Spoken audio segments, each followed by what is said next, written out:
going.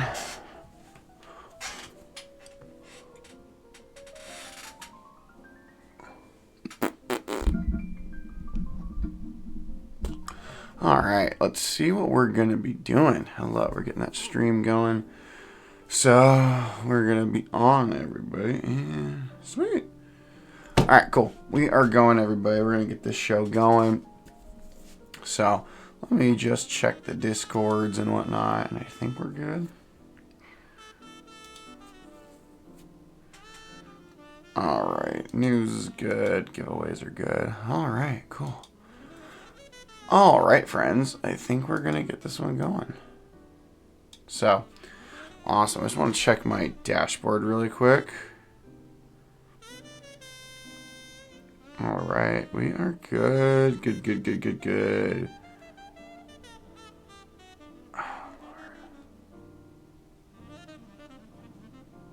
Oh, Lordy, I can't deal with people right now, but...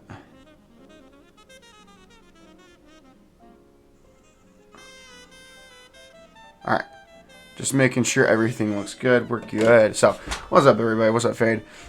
We're going to get going. So, what we're going to be doing is we're going to be doing another vintage restoration build here today. So, folks, we've been kind of doing a whole build series on these particular keyboards with Northgate Omnikey. So, this is a really cool Northgate Omnikey. This is another one, a really massive keyboard.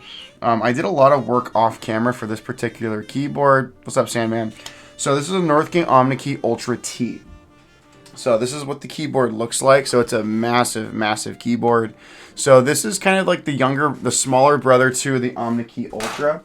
So essentially the only real difference between this and an Omnikey Ultra is it has a standard T and navigation cluster versus the 8K column. But everything else is pretty much the same.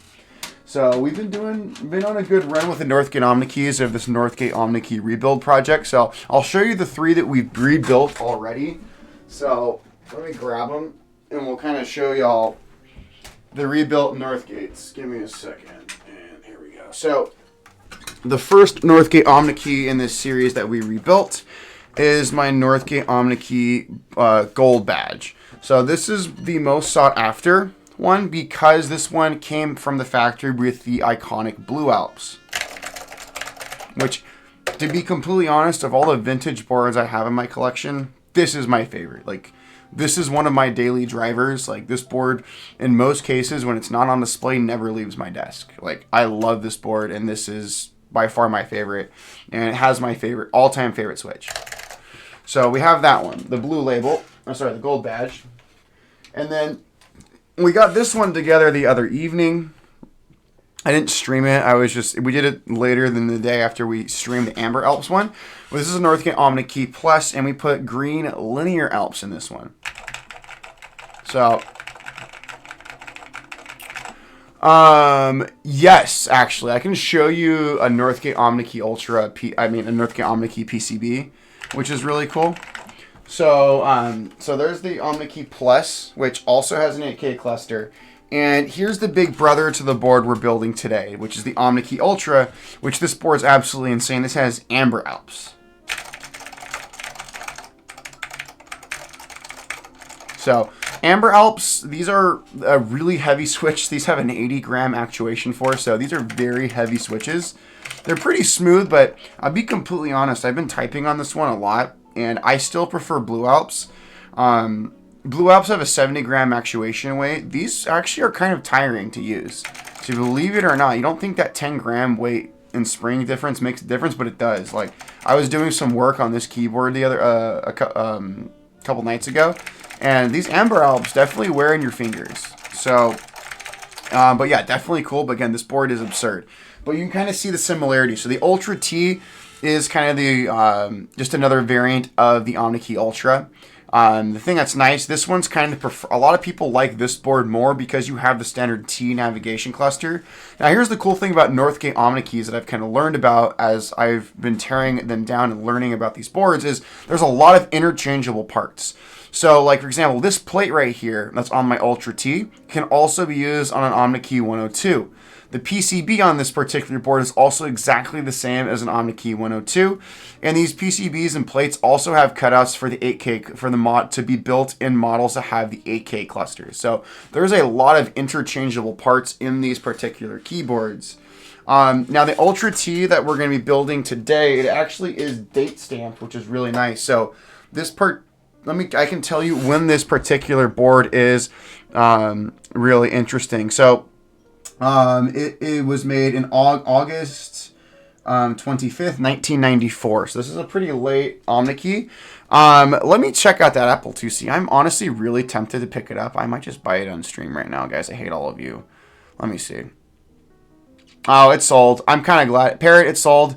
I'm okay with it, Parrot. Like, again, I picked up 3 Apple IIcs for that price last year. I'm chilling on Amber Alps.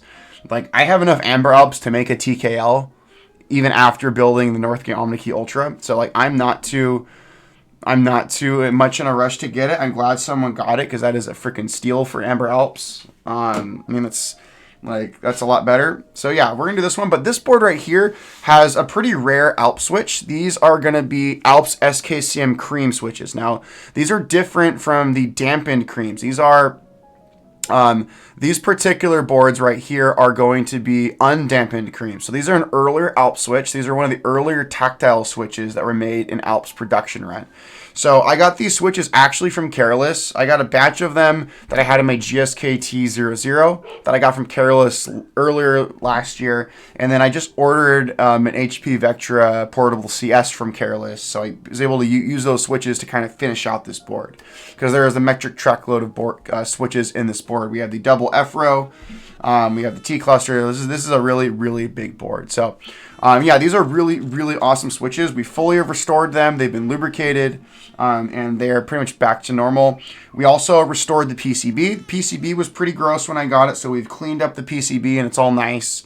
We've also tested the switches with the multimeter. If we do have any issue switches, again, we'll just desolder those and swap out good switch plates.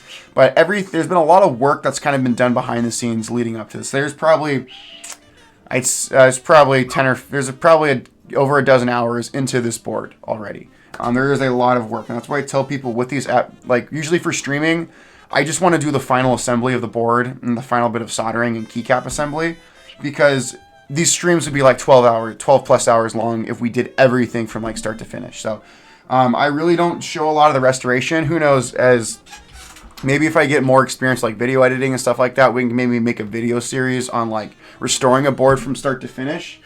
I don't know. I want to kind of gauge people's interest. I'll kind of put it in the Discord server, but I got this board in today. This is an Apple extended keyboard I've been wanting to track down for a good while at this point.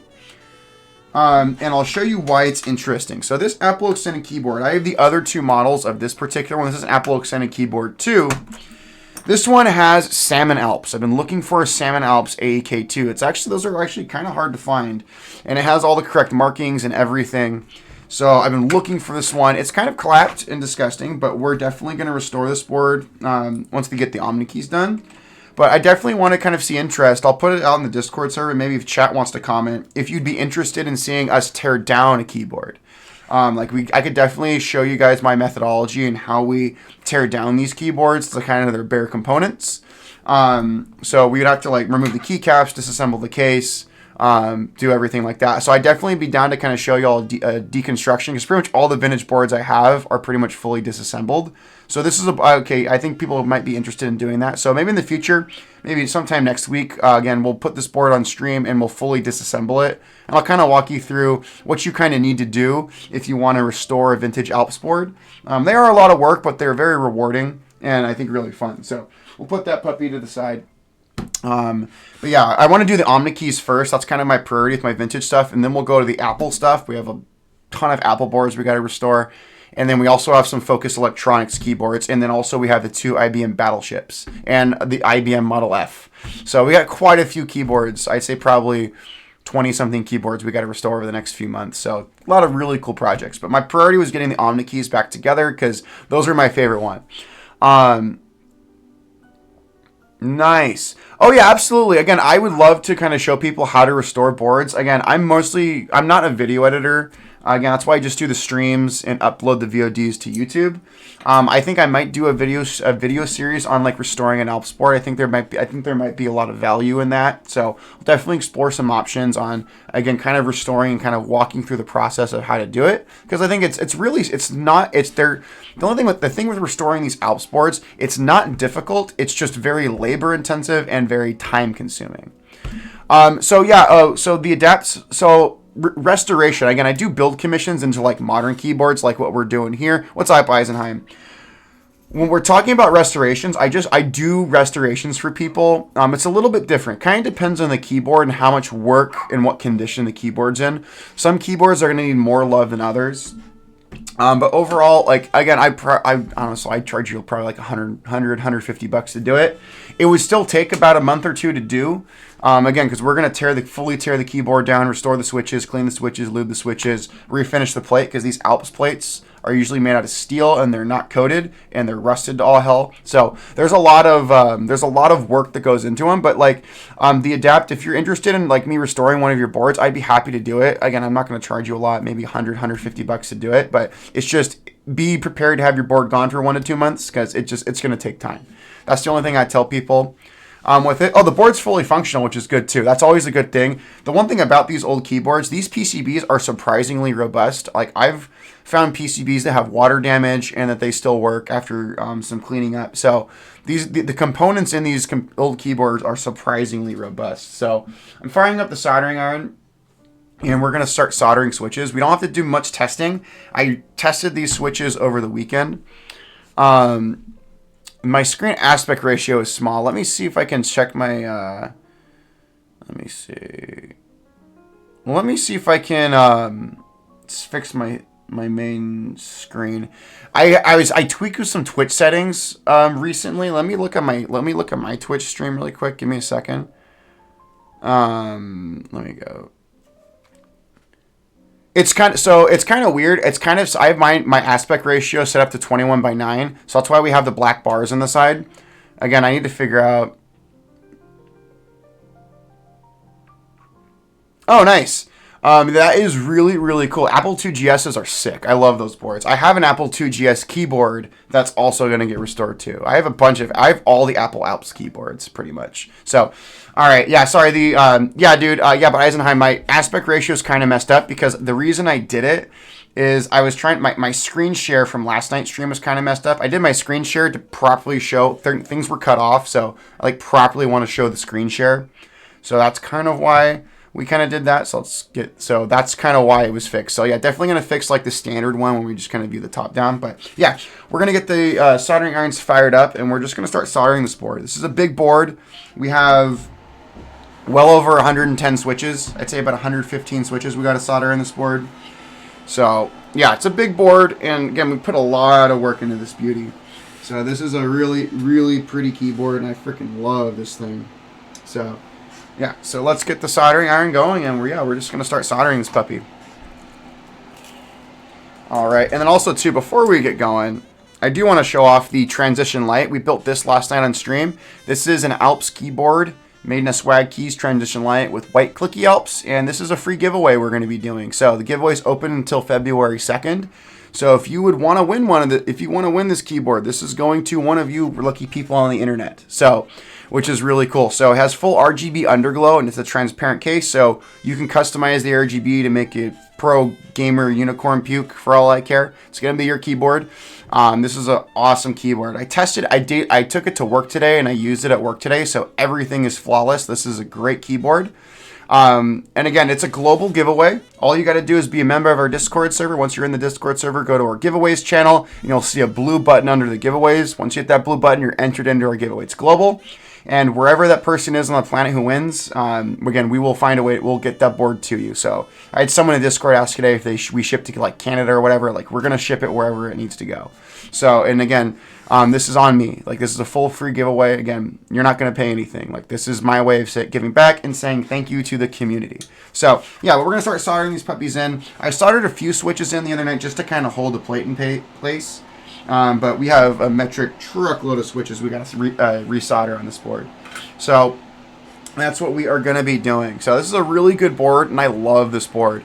Oh, yeah, no, like, I mean, we'll be doing more giveaways. Once we get this giveaway and we get this off to the winner, we'll be definitely working on more giveaways. I have some keycap sets we're going to give away, and I have we're going to be giving away a Test 65 within the next, I'd say, few weeks. And then also, I'm working on a vintage keyboard that we're kind of planning out that we're also going to be giving away. We're going to be giving away a vintage Apple-inspired keyboard in the near future, which will be really cool. So we have some cool stuff coming up.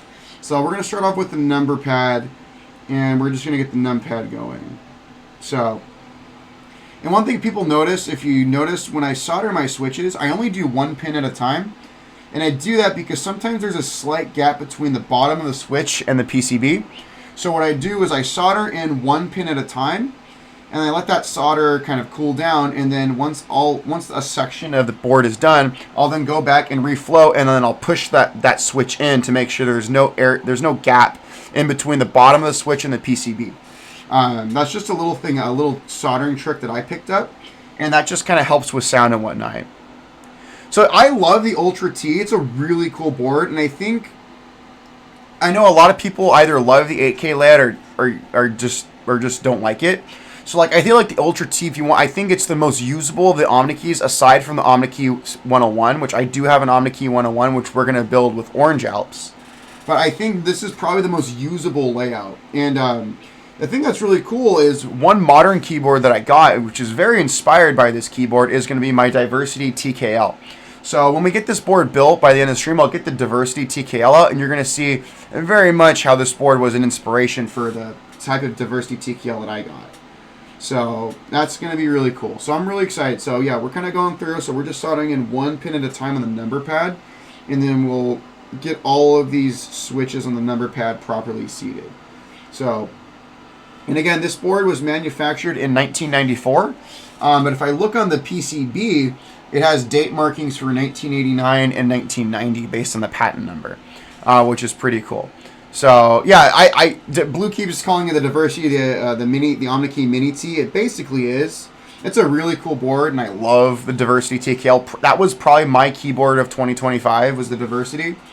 I was fortunate enough to join a lot of really cool group buys in 2025, and if I had to do a roundup of the boards that ran last year, Diversity wins it for me. Is it the best keyboard? I didn't buy every keyboard that came out in 2025, but at least for the ones that I bought, that was my favorite. So I think the Sumjoy and the guys over at Key Spencery knocked it out of the park with that keyboard. So now what I'm doing is I'm putting force on I'm reflowing the solder and then putting force on the switch, and then I'm pushing the switch through the actual PCB. So that's just making sure that there is no gap between the bottom of the switch and the PCB. Sometimes there is a gap, and that can actually affect sound of your keyboard. So you want to make sure that your switches, if you do solder them in, you want to make sure that there is no gap between them, because it does affect your sound. And I've actually bought boards secondhand where people did a really crappy solder job. Yeah, but it's a good time. So, but yeah, definitely join our giveaway, folks, for the transition light. I can't wait to see who wins it. And who knows, if we get someone who's maybe has no experience with Alps, it'd be really cool to kind of see their reaction. And I think everyone should have an Alps keyboard in their collection. You don't have to be crazy like me and have like a million of them. Oh yeah, dude, sloppy soldering jobs are the worst. I've gotten some boards off Mech Market, like my Mix 65. I got it off a guy in Shanghai, and he got it to me here in the States. But that PCB and solder job was atrocious. So I completely desoldered the board, cleaned the PCB, cleaned up the solder joints, and then resoldered it.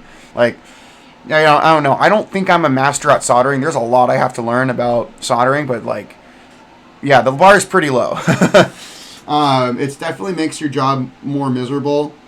But the good thing about these PCBs, they're very robust, and they can take, unless you're like stabbing your soldering iron into like the PCB, like unless you're like stabbing your PCB with your soldering iron, you're not really going to damage these PCBs. They're very robust. And these PCBs can take a lot of damage. And they clean up really nice. That's the one nice thing. The fact that these keyboards work after... So this keyboard was made in 1994, so this is a 32-year-old keyboard. The fact that this thing works after 32 years is pretty impressive. And this Ultra-T that I have is pretty yellowed. The external case, the top case is pretty yellowed, and the keycaps are pretty yellowed.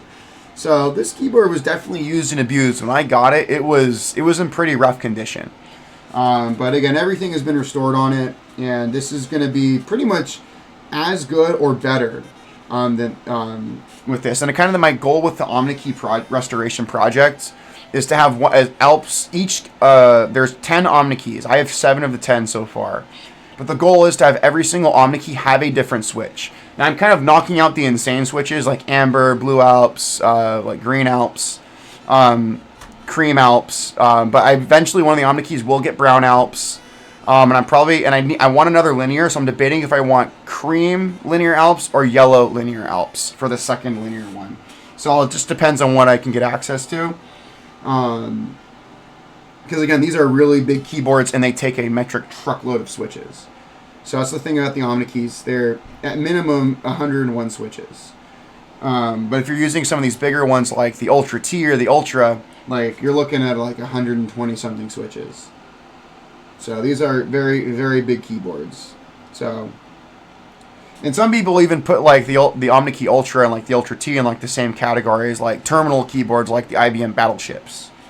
Which is pretty cool.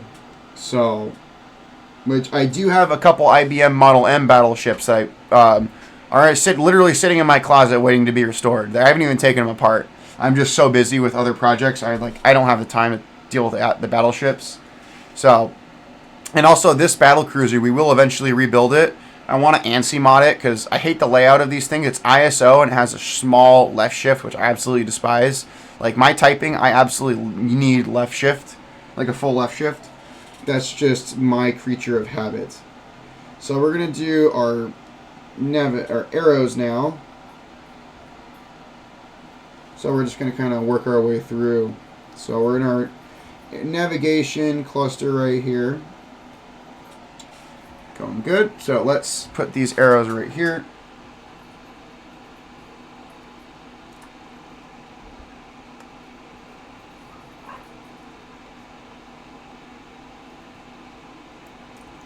Awesome. Perfect. Got those. Let's also do the rest of the navigation cluster. And what's cool about this PCB, if you look at all these different holes, again, this PCB, Omnikey liked having interchangeable parts with the PCBs and the plates. So this plate and PCB could have been used in like an Omnikey 102, an Omnikey Plus, an Omnikey Ultra. So that's the one cool thing about I've just kind of learned about these boards is there's a lot of interchangeable parts on these keyboards, specifically with the PCBs and the plates, which I think is really cool. I like the fact that you can mix and match parts, or if something gives out on your Omnikey, you could just get a similar model or a model that uses the same parts and then swap those parts in. So that's something that is really cool about these keyboards, is the interchangeable parts. So you can kind of mix and match this particular keyboard. But this is pretty late in the Omnikey's like original product run. So this one is from 1994. So this board originally came with white clicky Alps.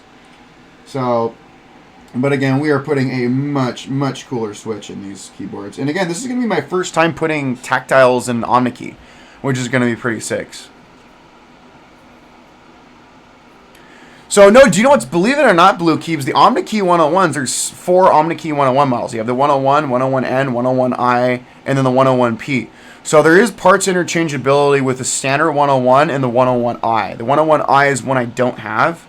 I think the 101Ps, because it has the Windows keys at the bottom, there's not much interchangeability with those parts. And then the 101N is kind of weird because it has the 8K cluster. But like I know the 101 and the 101i have interchangeable parts, which I think is really sick. So I have a lead on a 101i with a guy. So I'm hoping he has like 6 Omnikey 101i's. It's gonna take some time hopefully for him to message me, but that's gonna be really cool. So I would love to get a 101i, because the only difference between the 101 and the 101i, the 101 has the focus layout, so it has the split right shift and the big ass enter. That's pretty much the only difference, but it is a variant and I want that. And like my kind of goal was to have all the main models of Omnikeys that are branded, also branded and badged by Northgate Computer Systems. So, because I know Omnikey also made these keyboards and then sold them to other computer companies and just let them slap their badge on it. So, but my kind of main thing was having the Omnikey badged ones. That's kind of my goal with this collection project. So, you know, we're finishing this navigation cluster, which is pretty good. Cool. Just getting these properly seated, and we'll solder them in.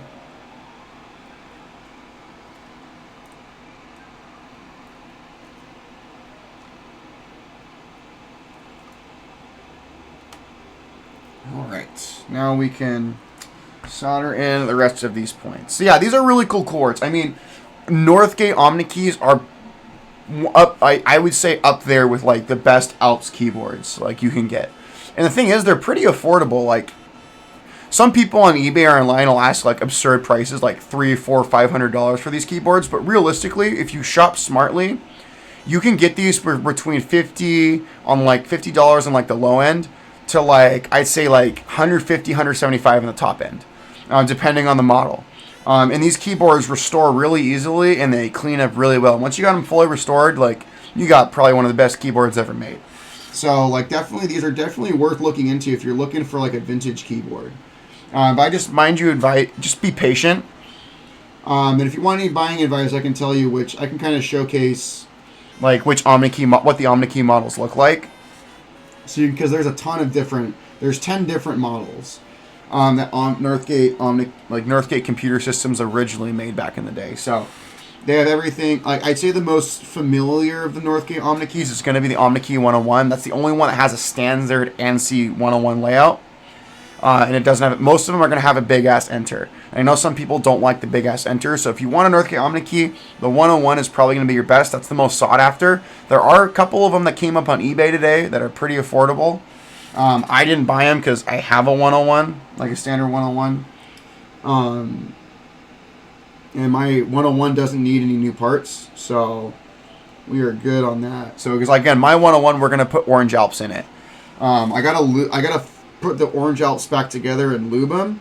But I'd say probably sometime next week we'll probably stream the Orange Alps 101 getting rebuilt. But we have 4 of my 7 Omnikeys pretty much put back together, which is awesome. Yeah, I have one of the 102 variants. So there's 2 variants of Omnikey 102s.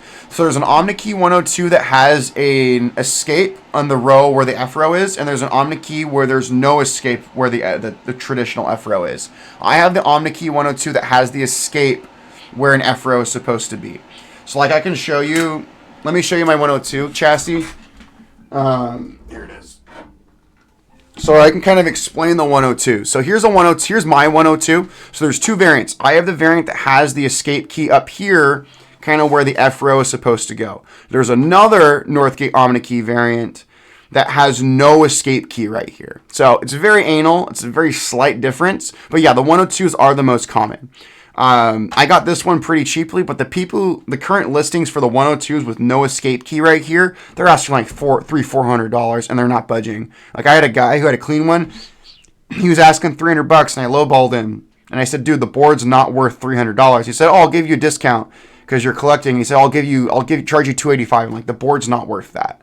But yeah, really cool board. This one's been fully restored and everything. Everything's been cleaned up. So we'll definitely get that one together.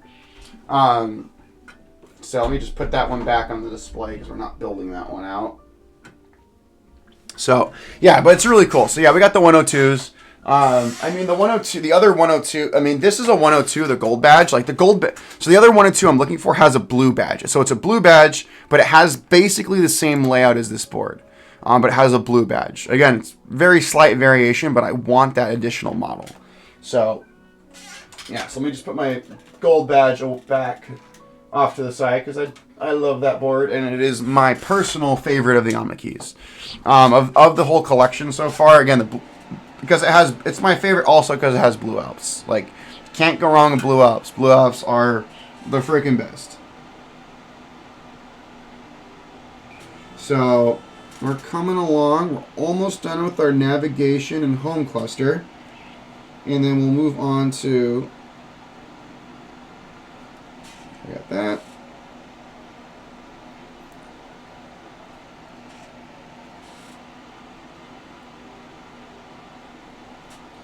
Alright, so, got that part done. Let's move on. We'll start doing our F-rows. So we have 2 F-rows on this particular board. So let's start cleaning them up. And there's an F-row that's kind of messed up. So we'll get that one good. Alright, so we're going to start doing our top F-row. So like a battle, because this is kind of like a battleship keyboard, we basically have 2 F-rows on this board, which is friggin' awesome. I love it. Like this is a badass board. This is the only way to really put it.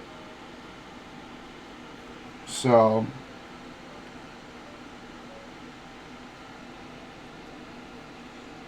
I do see some switches that are not properly seated, so the way we're soldering, we're definitely going to get those switches properly seated again. As you can see, those pins aren't poking out all the way. So it's pretty cool. But yeah, these Omnikeys are awesome. Like very, very top tier vintage keyboard. And the one thing that's nice about these boards too, they have a pretty usable layout compared to some vintage boards. Like these boards definitely came after most companies standardized the IBM Model M's layout. So it's a very familiar layout, and also these boards use a familiar protocol that's easily convertible to USB. Like you can get a passive PS2 converter, and these boards will work with a modern keyboard, no problem, with like no additional tinkering. So that's the one thing that's really nice about these keyboards is, again, they're very easy to use with modern keyboards, modern computers. So, because that can often be a struggle with some vintage keyboards, you got to do some tinkering to get special converters to convert them to communicate with a modern computer. So, these are really awesome boards.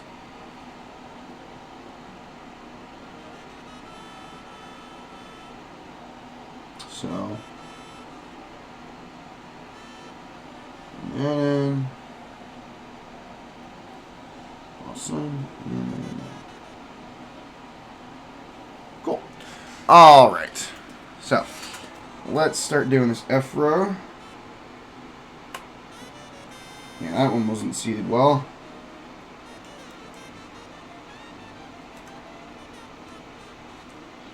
Yeah, a bunch of these F keys never really initially get seated properly.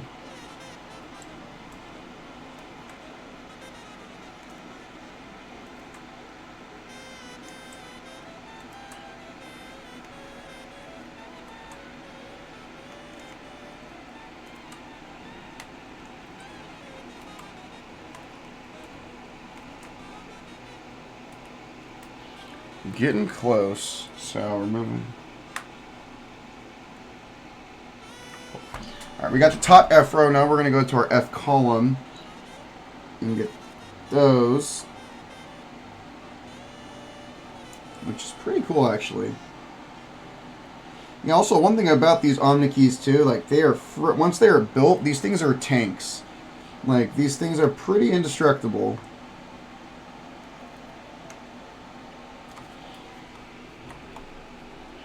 So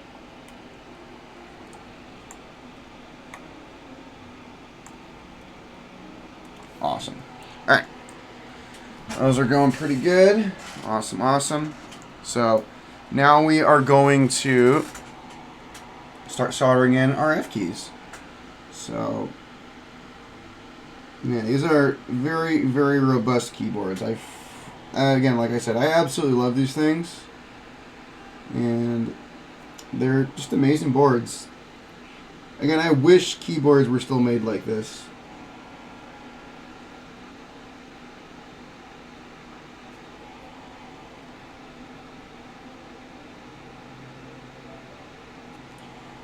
And then sorry. A little bit more solder here.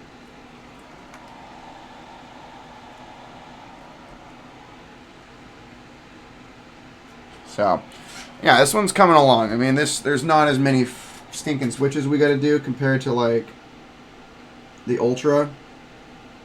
Like that Ultra has an insane amount of switches.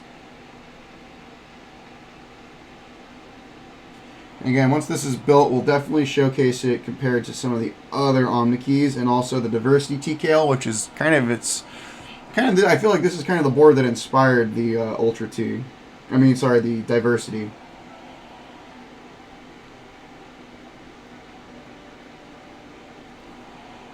Coming along.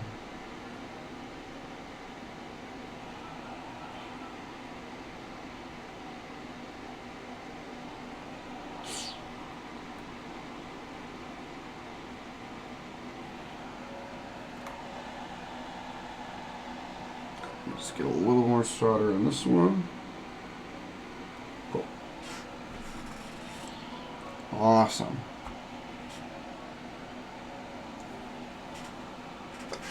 Oh, sorry. So the Ultra, I think, the Omnikey Ultra has, I think, 120 keys. It's absolutely insane. Like 120, 122-ish. I didn't count exactly. I mean, if I sit down and actually do it, I could.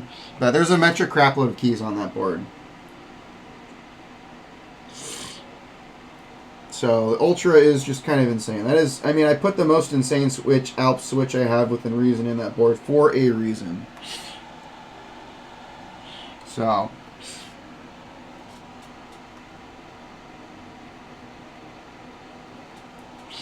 yeah, so we're making some good progress on this board.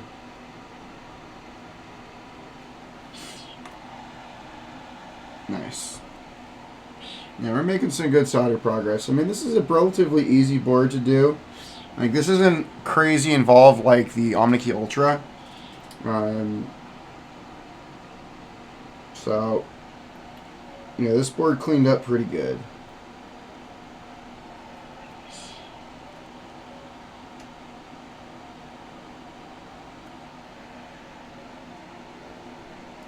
Cool. All right, we got our F cluster. We got pretty much all we got to do is do our alpha numeric cluster, and then we're pretty much done soldering. We'll do some testing. Again, I tested these switches already, but we'll plug the everything in and get everything tested again, and we'll just kind of go from there. So we're just gonna do this bottom row right here.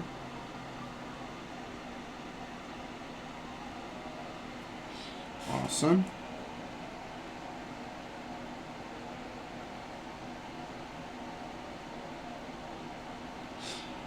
That's going pretty good. Awesome. Coming along. Let's get this bottom row going.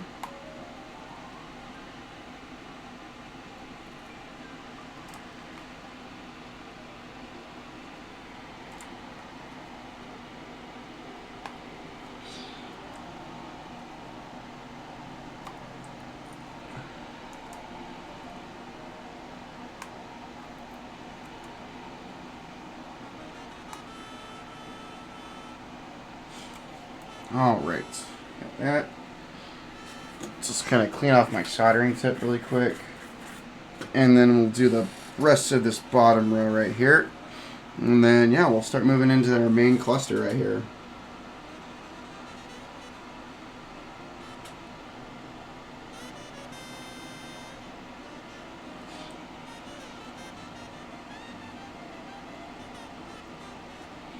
Awesome, awesome.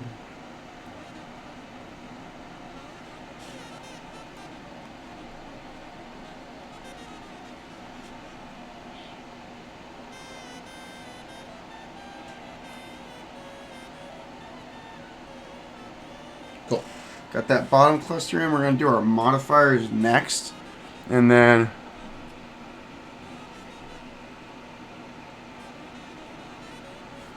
yeah, I mean, yeah, I don't know, like, it's weird. I kind of got into Omnikeys by accident. I mean, a few months ago, late last year, someone in Careless's Discord server posted, like, that gold badge Omnikey that I have, and I knew, like, that was a board I was interested in just because of Blue Alps. And I got it for 80 bucks, which was a steal, by the way, for that board. And I just fell in love with the quality and just how the boards are built, the layout.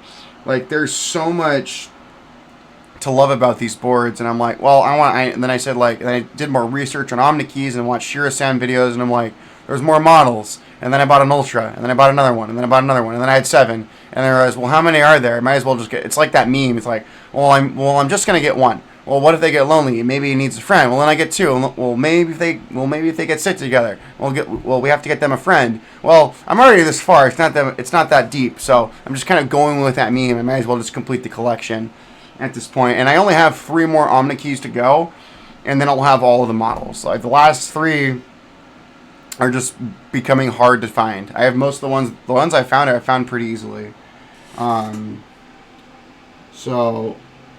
But yeah, it's going good. So like, I definitely enjoy the Omnikeys. They're amazing, and like the purpose of this project is to have a different Alps switch in each of them, and it's gonna be kind of cool going to meets. And I might just take the Omnikeys to showcase Alps because it's the best vintage Alps chassis, and you get to showcase like all the most popular Alps switches.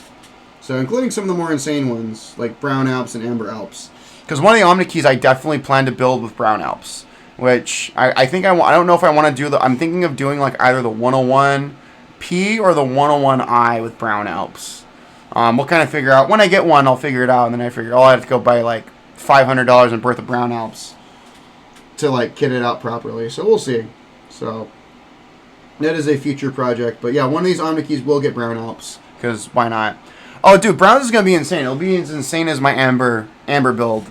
So that's a long-term project because it's just Brown Alps are just so hard to get a hold of at the moment because again they only came in so few computers, and when they came up, those like keyboards or computers come up for sale, like they're absurdly expensive. But that is a long-term goal, is to get enough Brown Alps for one of the Omnikeys because it'd be cool and kind of insane. Because that would probably be just as insane as the my project I did with Ambers. So, because Amber Alps are absurdly expensive.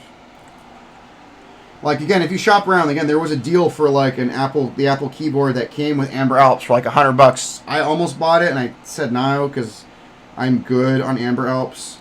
But like I said, someone got a deal. So if you're patient, you can find the computer that has Amber Alps on eBay for like not insane money. You just gotta be patient for when those deals pop up, and when they pop up, you have to buy them immediately. So that's just kind of the thing. So yeah, we're coming along.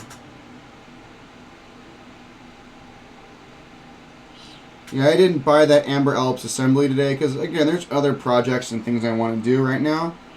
So I'm just being a little more selective on projects that I take on. Again, I have, I did see that F-122. I'm curious. I've never had luck with the Goodwill auctions. Those always sneak away from me.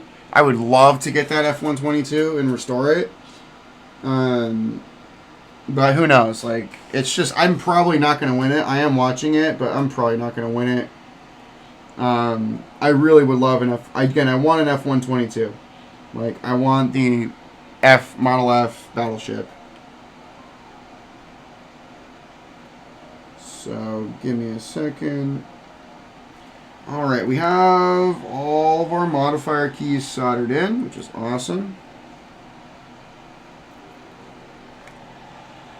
Cool. That is good. So we're getting close, folks. Again, this is a pretty painless soldering job on this board. So all we gotta literally do is our number row and our alphas, and then we're pretty much done with this board. Yeah, it's a cool board. I mean, again, I have the IBM Model M battle cruiser. I have 2 IBM Model M battleships. I just need to complete my battle cruiser battleships. I need the Model F 122. So, but yeah, it'd be really cool. So like, that's a board definitely I'd love to try and take a shot at. But like I said, I'm not in a rush to really add to my vintage collection. I have so many boards I gotta restore.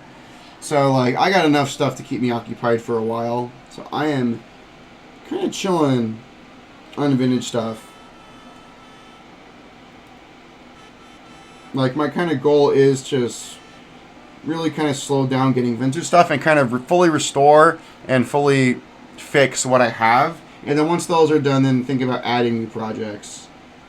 Unless, but I say that now, but like if a deal pops up that's like too good to pass up, then of course I'll get it. But like for right now, I'm kind of chilling on projects. Like I got enough keeping me occupied between the Omnikeys, my Apple boards, my Focus Electronics boards, and then Model M battleships. I am chilling. And we're also going to be soon restoring a IBM Model FXT.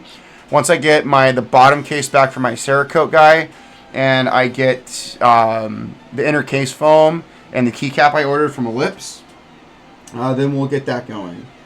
So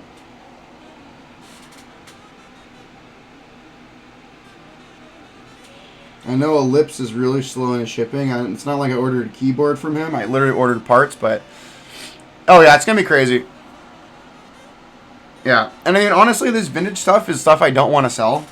Like I really like the vintage boards that I've picked up. Like my kind of goal, like especially with the vintage Alps stuff, I wanted all the old Macintosh Alps boards. I wanted the Omnikeys, and I wanted a good selection of the Focus FK 2001 keyboards, which I have a nice selection of those. So in terms of Alps boards, like there's a few other vintage Alps boards I would love to get eventually, like a DC 2014 or DC 3014, but those are just very expensive right now. But I will eventually get those. Those are kind of other Grail Alps boards eventually. Love to pick up, but right now I'm chilling. Like those boards aren't going anywhere, so it's fine. So yeah, but yeah, that Apple keyboard we got in today, definitely gonna probably tear that board down in stream and kind of walk you through on what you want to look for when restoring a board and how to do it properly and safely so you don't damage the board. So yeah, going good. We're just getting these ones.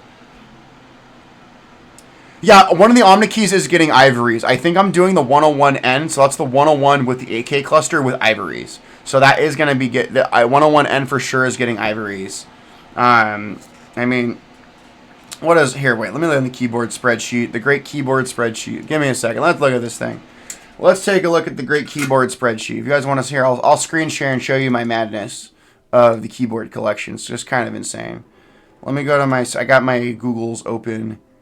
Alright, let's go to the keyboard spreadsheet. Yes, I have a whole spreadsheet of everything in the collection. I have different categories. Here's the Cherry MX stuff. Let's go to the vintage boards. Don't worry about that. So, which one do I want to put ivories in? I got 101N, I want to put the ivories in. So, yeah, it's kind of crazy. So, yeah, I got a good, yeah, this is my madness of, like, organizing. I have so many keyboards, like, to keep track of them and understand what I actually have. I have a freaking spreadsheet.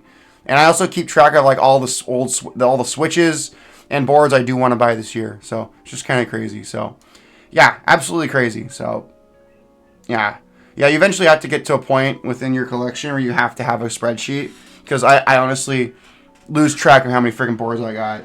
So it's a positive problem. And people ask how many keyboards do you have? I always say one less than I need. So yeah, my collection's like legitimately insane. I mean, I might steal an idea from Bowl. So, what was it? I'd say like 2 weeks ago, Bowl did on his Twitch stream. He didn't build anything. He just did a showcase of all the keyboards in his collection. So, I don't know. If people are interested in that, I definitely would be down to just kind of do like a stream where we just maybe take like an hour. And I just literally showcase on stream like every freaking board I have. Because it's a lot. Some of them are unbuilt because, again, I have a build. Even some of my modern boards are kind of unbuilt right now because they're just waiting to be built. So, they're waiting on parts. Pretty much all my Cherry MX builds are built, but boards that are waiting on parts, I have a few of my modern keyboards are just waiting to be built or waiting for parts, like my Alps. Oh, a tier list would be hilarious, dude. I would absolutely do like a tier list. I mean, I have some pretty like top tier boards. I mean, like I have a Kohaku, like I have Singa stuff, I have TGR stuff, like I have Linworks stuff, like Geon Works, like MM Studio. I got a ton of different design studios in terms of my Cherry MX and like my modern keyboards. If I had to pick like my favorite design studio for modern stuff, Geon Works would probably be up there, followed by like MM Studio. I mean, I like TGR and like Elaine at Singa, but like, I mean this with the utmost respect, but their stuff's overhyped. Like TGR stuff is cool, like Singa stuff is cool, but like as someone who owns their stuff, it's like, it's cool, but like, outside of like the bragging rights within the community, I think there's cooler stuff for like much more reasonable prices.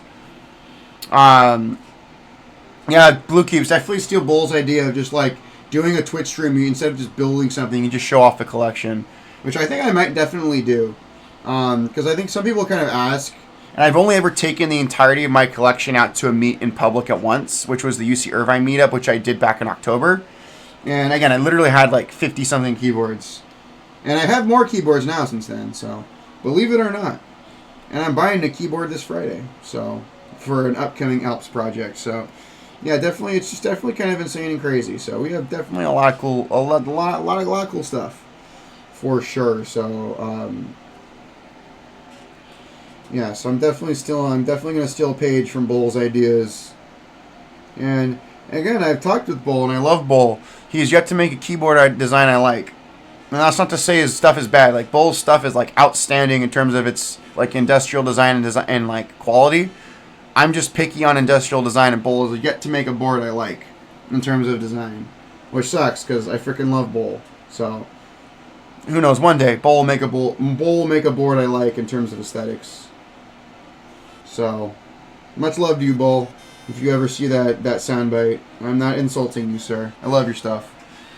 So, all right, cool. We got all the single pins done on these. Now we're just going to kind of properly seat these switches. So we're just going to kind of work our way through the assembly. Yeah.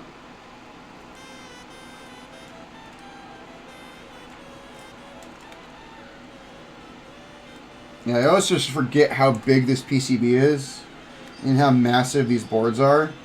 Like, they're kind of insane in terms of just how big they are. So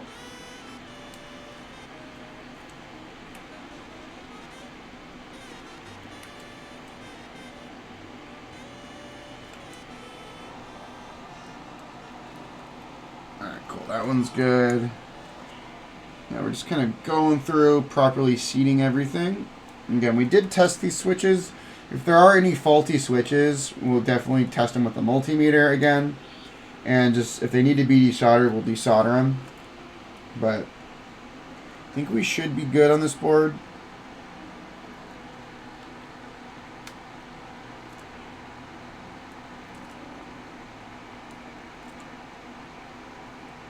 Cool. 2 more rows of properly seating boards.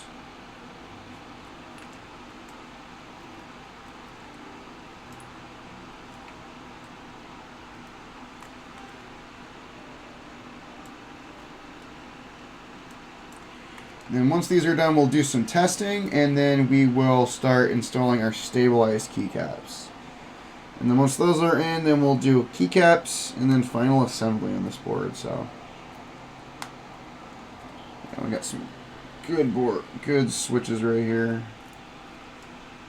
Yeah, but this is also a very insane Alps build. Like, there's probably, I'd say, $300-400 worth of switches in this board. These switches go for about $2 a switch. So I say between $300 and $400 worth of switches are in this board. So these are one of the older and slightly rarer Alps switches. So definitely came out swinging with this Omnikey rebuild project with the ambers, the blues, greens, and now undampened creams. So yeah, let me do the math. Let me do some maths. There's like 115 switches on this board, so let's do some math. So 115 times 2. So about $230 of switches. So yeah, still kind of insane to have like over $200 worth of switches in this board. So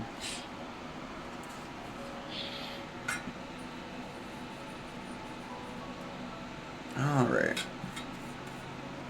All right, let's just finish up this alpha cluster. There we go.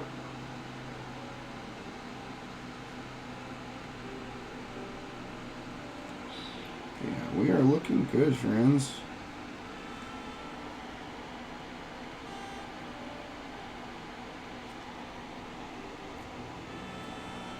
Cool. Awesome.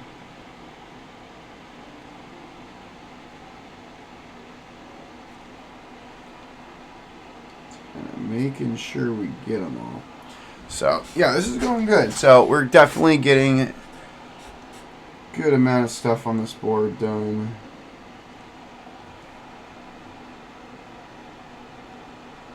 Almost done with our number row. And then we basically just have our alphas left. Cool.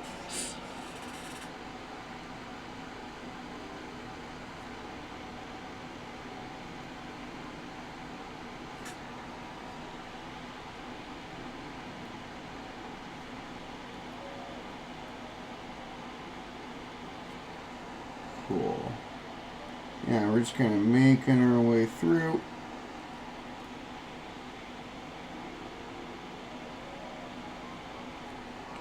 Yeah, looking pretty good, friends.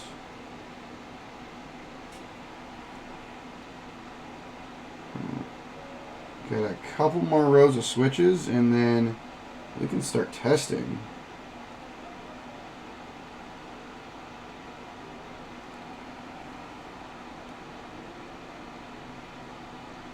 Cool.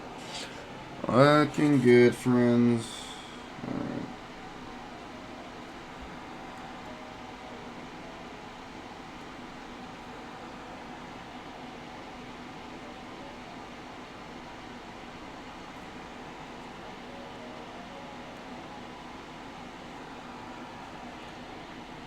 Yeah, second to last row here.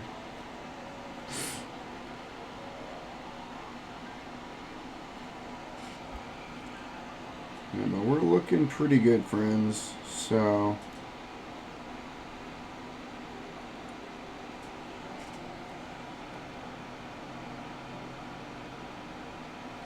all right, a couple more switches in this round, then we got one more.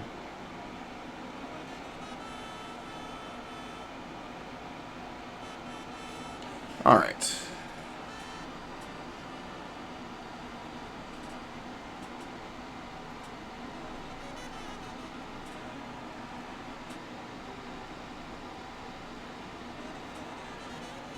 Coming along, friends. Our last round of switches here.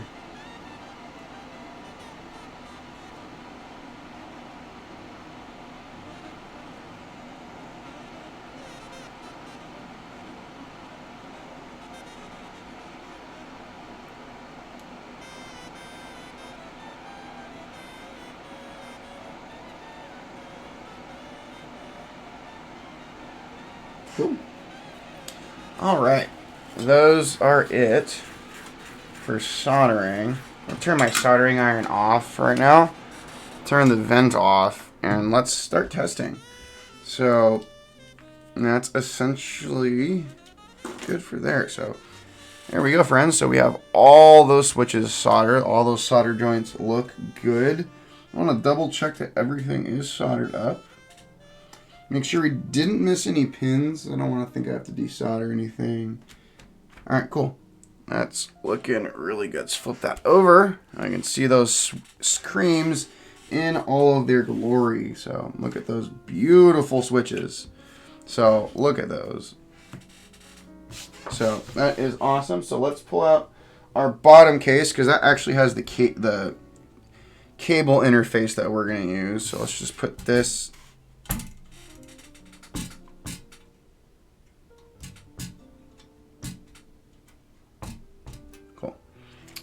All right, let's put this down carefully.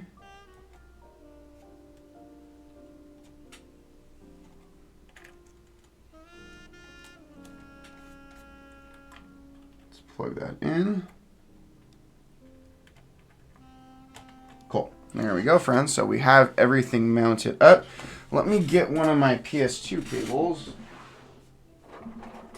We actually have a PS2 converter on the way, which is really nice. So let's get that cable going. Not that one. Here we go.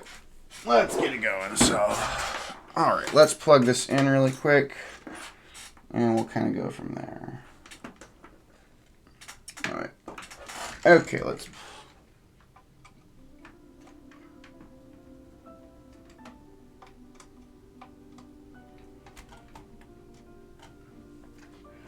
Alright, let's see if this one works.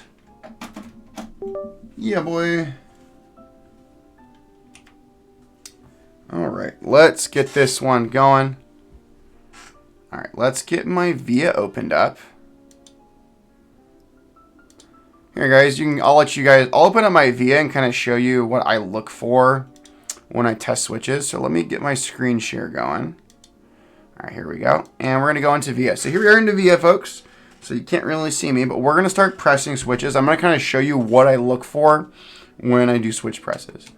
So we're just looking for proper full switch tests. So I'm pressing the enter and the numpad, and that's looking good. That's looking good. Again, I did test these switches with the multimeter, and everything looked pretty good. Okay, that's good, the numpad's good. So our num block works. Our num block light is coming on.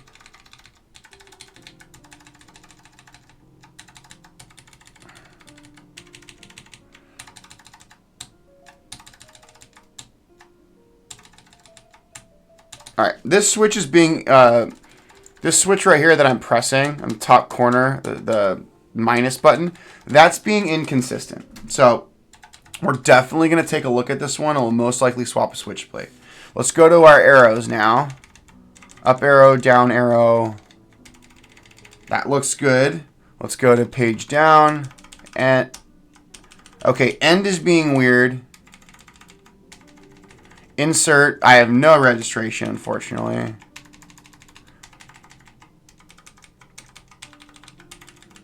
Okay, end, insert. I'm going to get my phone out and write these down. So we want to write, so end, insert, and then the minus on the numpad.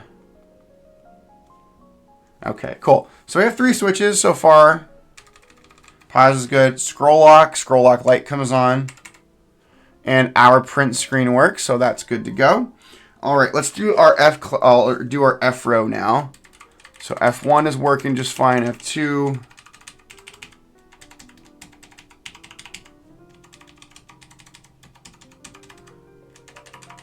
F column working just fine. Let's go to our escape. Escape works.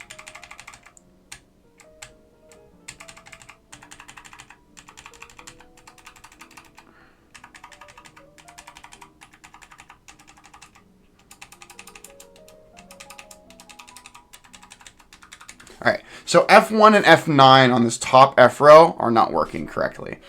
So we're going to do F1, F9. So those are top row. All right, cool. So those are being inconsistent. So we'll get those swapped out. We'll use the multimeter to kind of test those. Now we're going to go and test our kind of main cluster.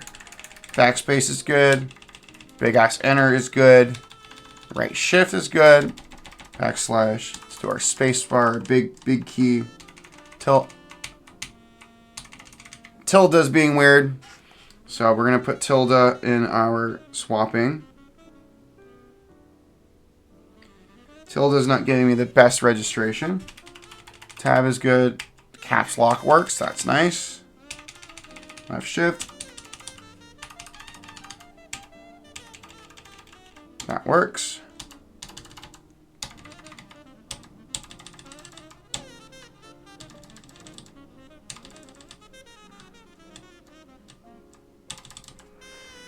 All right, that star one isn't working.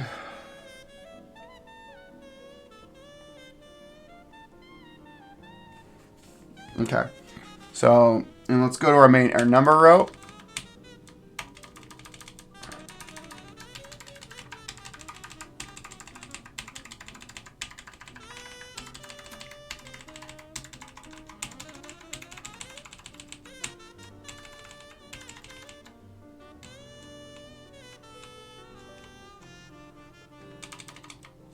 All right, so our 1 and our plus equals are being weird.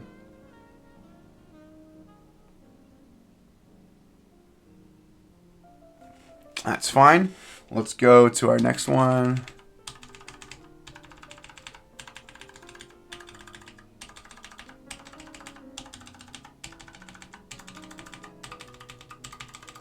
Those are good so far.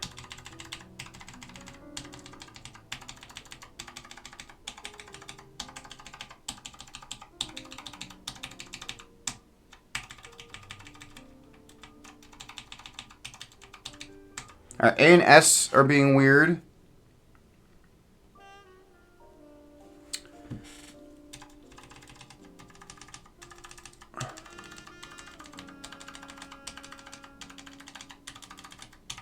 All right, cool.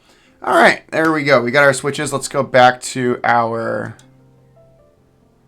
Let's turn our screen share off. There we go. All right, friends. So I have our list of switches we got to desolder.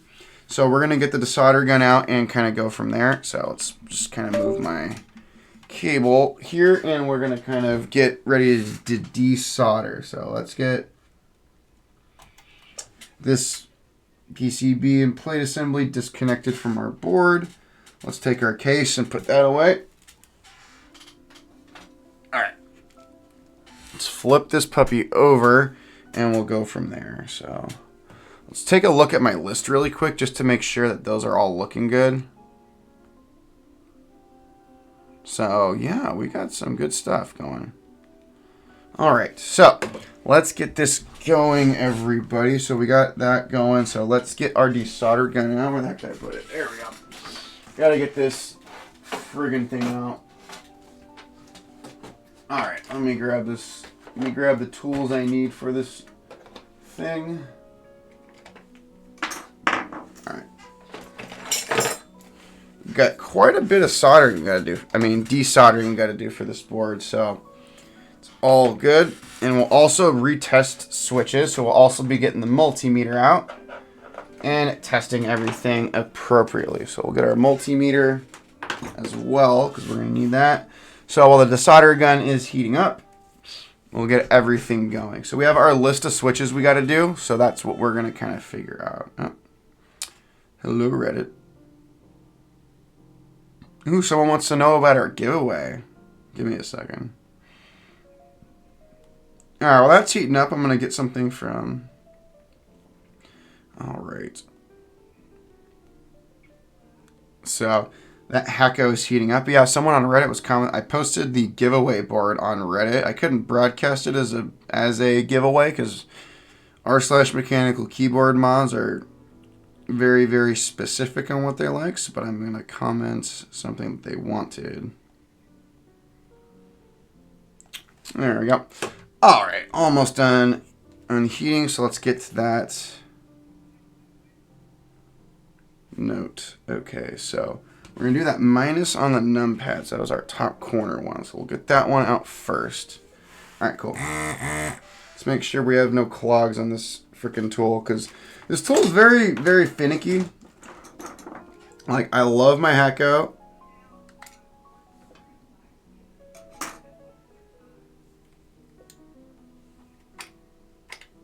Cool. Got it. We're all cleaned out there. All right, let's get...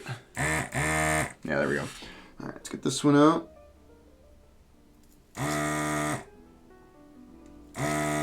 All right, got that one. We got insert. Let's figure out the heck my insert goes. Right there. Okay.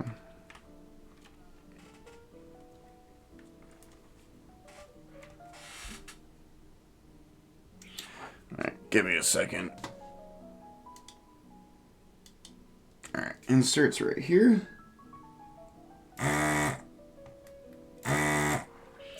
Okay, insert. All right, we have F1 up here on the top numpad. I mean the F row.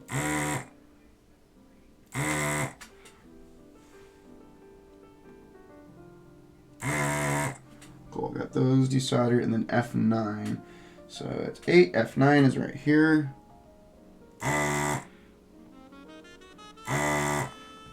Cool. All right, our tilde. So our tilde is right here. Got that. This star button right here is being weird. Okay, got that one because that one's being weird. We need number 1.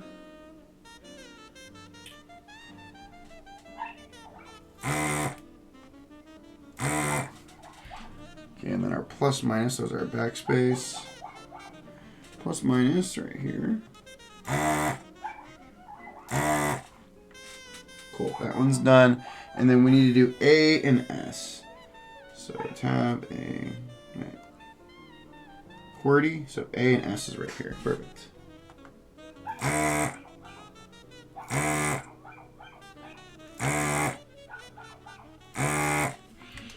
All right, so we have our switches desoldered. So we're gonna get some new switches installed, and we're gonna go from there. So put the desolder gun away for right now, because we're kind of done with it for. All right, put that to the side, and yeah, we're gonna start pulling these switches apart and going from there. So let's get this going. This is part of the build that takes time. So let's get our switch opener, and we'll start going through. Oh, I need my list because it's kind of hard. So this one.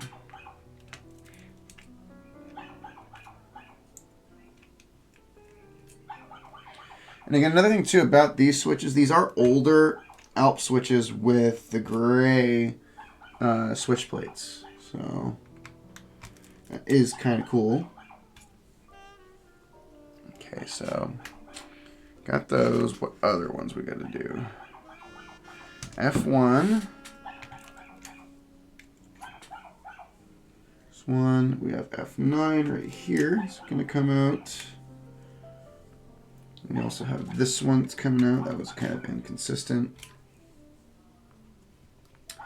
Also have A and S. Awesome.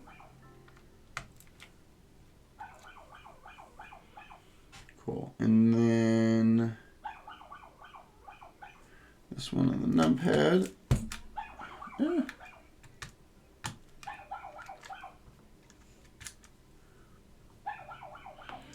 And the insert.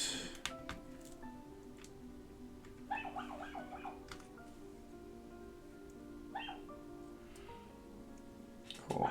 So I think that's all of them. Insert numpad, those tilde at the bottom row one. Yep. Okay, cool. All right. Got them all. Got them all taken off, everybody. So there's all of our switches right there. So honestly, not that bad considering I did test these switches beforehand. So let's just extract the springs and tactile leaves,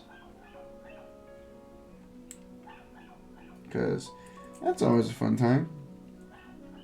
And once we got those out, then we can extract our...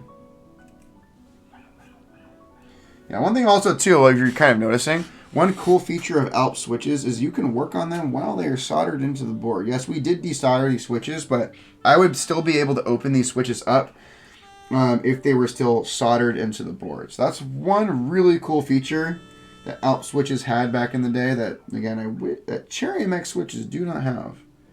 So there is definitely a benefit of being able to open the switch without desoldering it.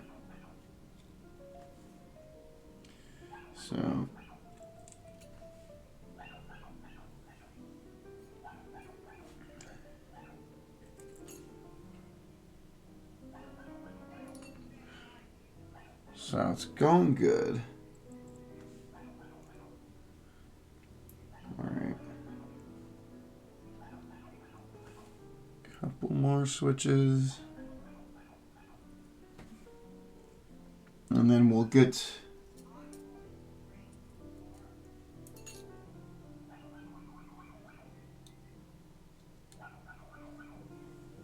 Cool.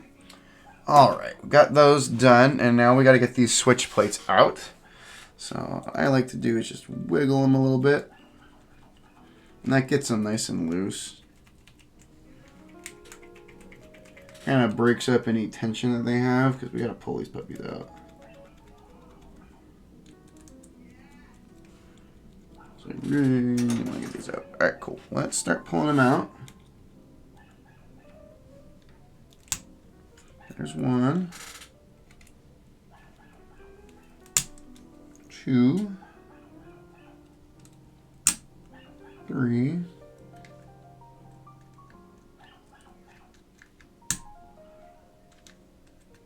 there's those.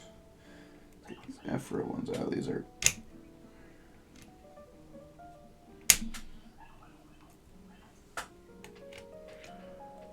Alright, yeah, this is just showing how we work on these boards.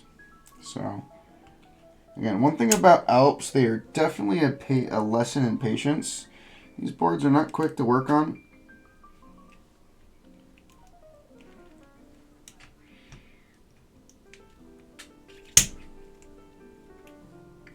Cool. Alright, we got the switch plates removed from our switches.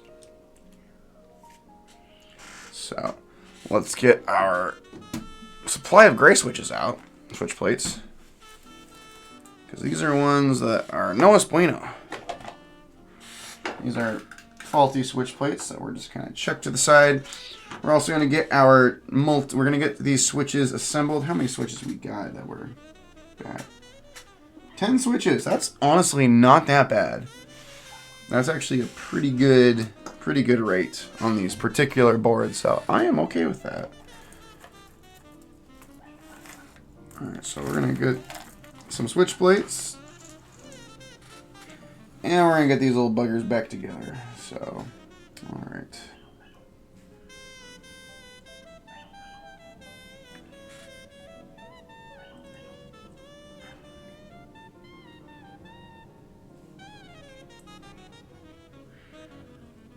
Alright.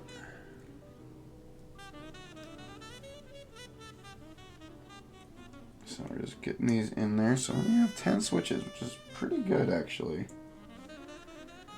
So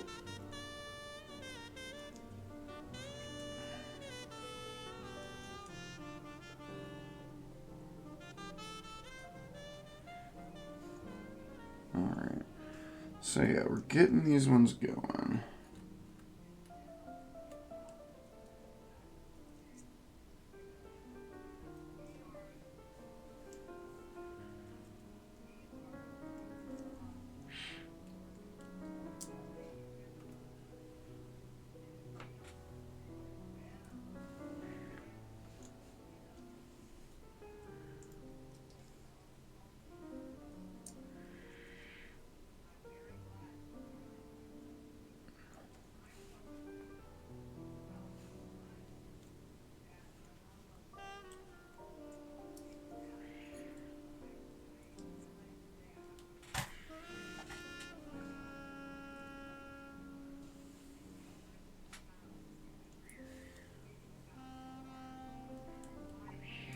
Alright, so we're almost done putting new switch plates in, then we'll put these in, and then we'll, before we solder everything in, we're gonna be we'll get the trusty multimeter out, and we're gonna test switches. So, and then if everything registers correctly, then we'll solder these puppies in, and then plug the keyboard back in and test it, and we should be good to go. So, one more. Perfect.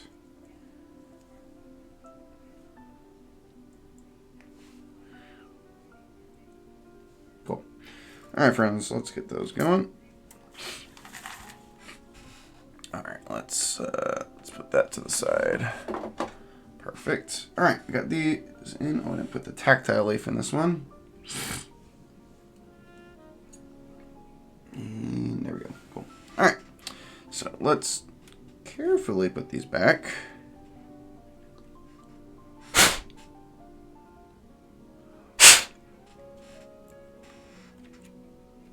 All right.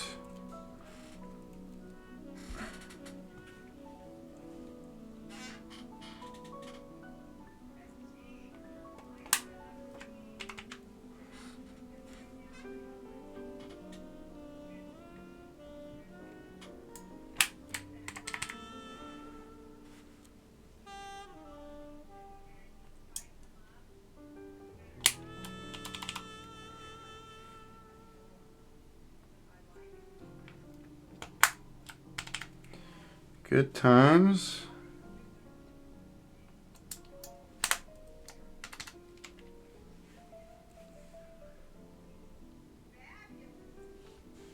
Alright, crap. Drop the spring. Let's come in.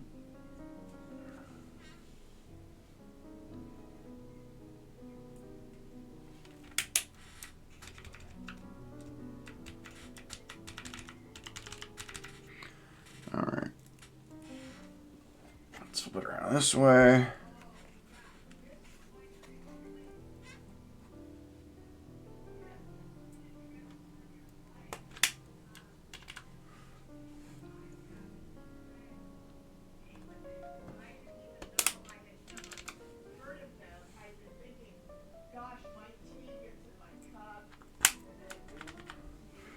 Last one.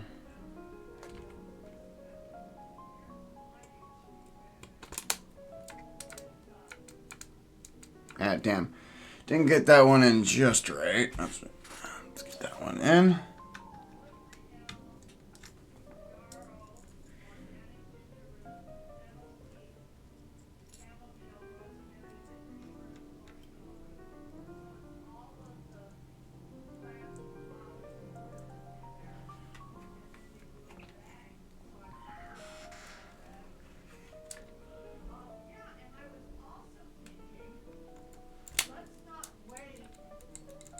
Okay, why is that catching? Give me a second. One is being very stubborn.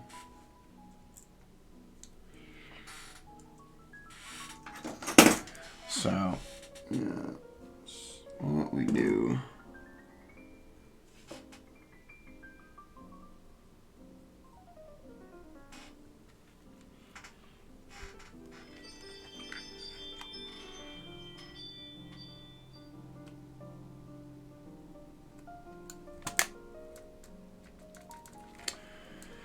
Ah, for crying out loud. Give me a second. I don't know what's up with this switch. It's not wanting to go together correctly.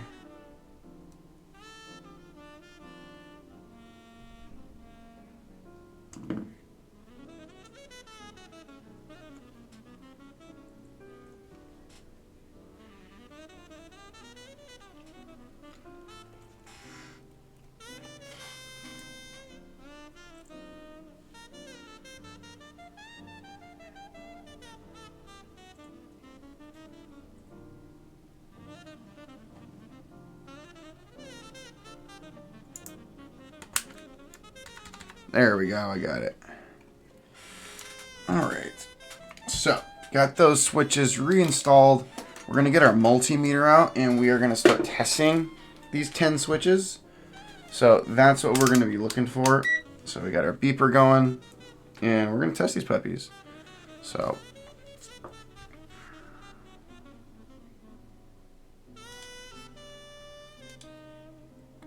alright, so we're going to test these and we'll go from there. So let's get it going.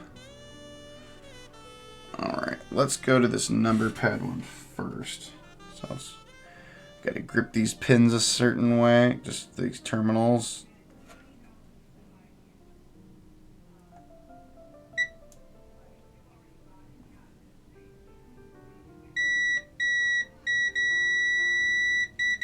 Okay, that one's good.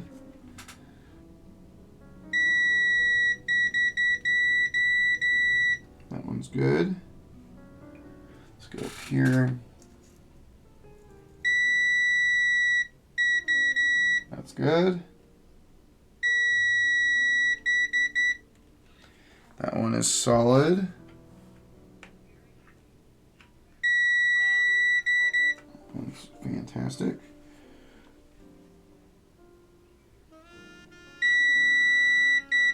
That one is good. Let's go over here to our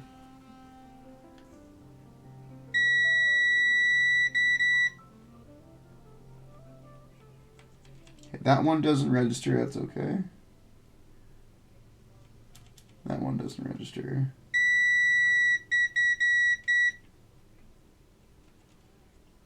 Okay. Know which ones I gotta replace, so.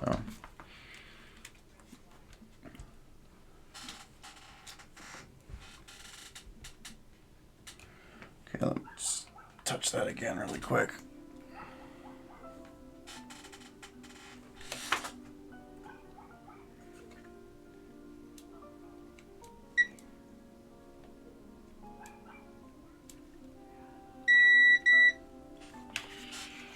Okay, that top one right here.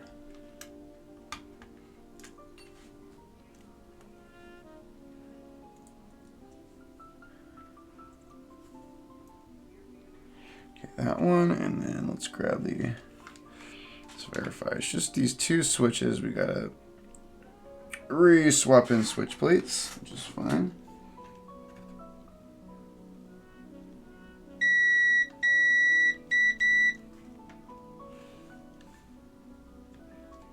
Get this outer one. Cool. Right here.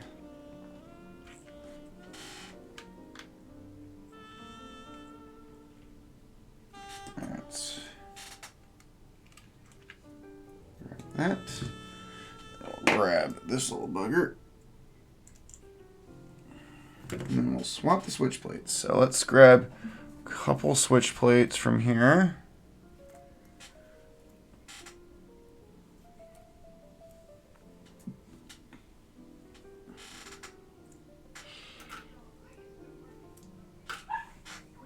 All right.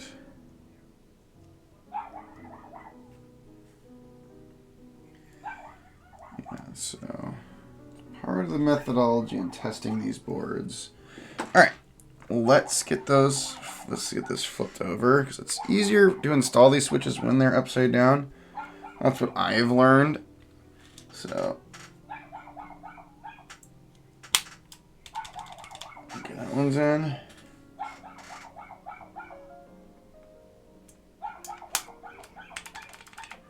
All right, those are in.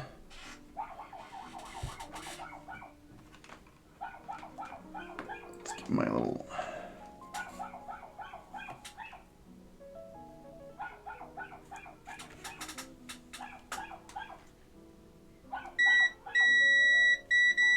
that's good.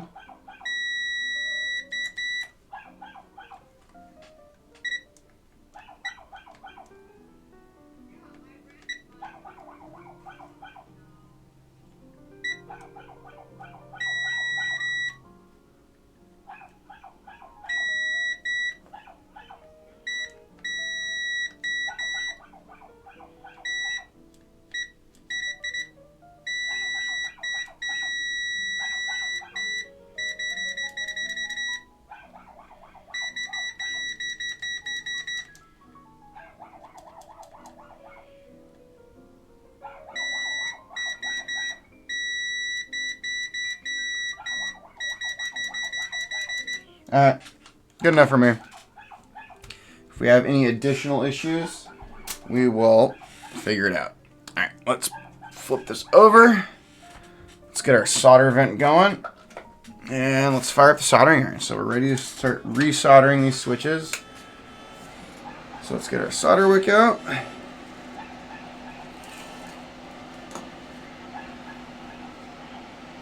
Kind of go from there. All right, friends, let's get, we are warming up.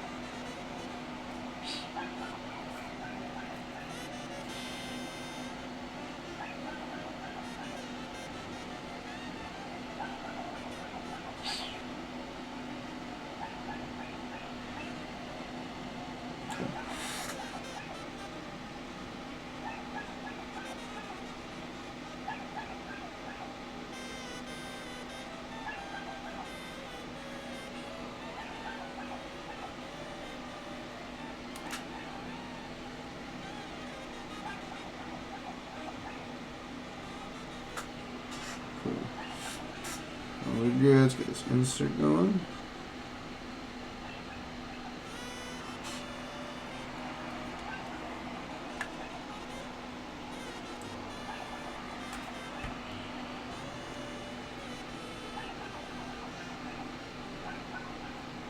Cool. Everything's going good. Let's do this one here.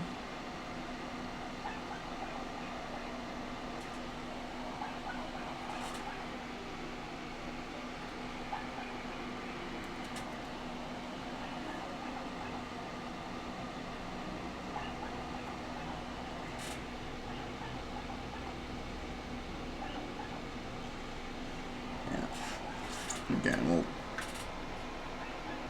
just taking our time getting these going. So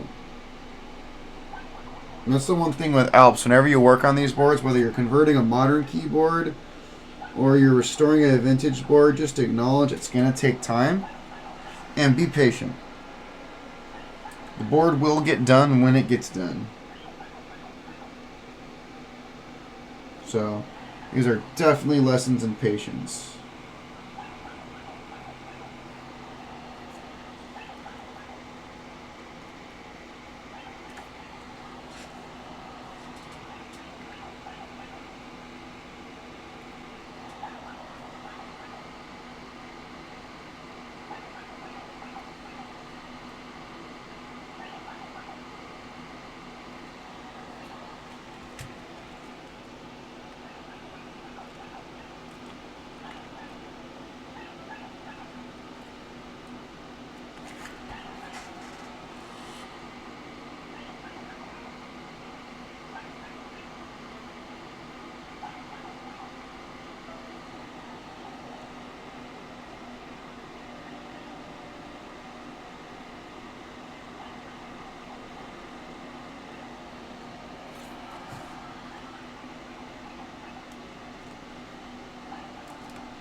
Alright, those are soldered in.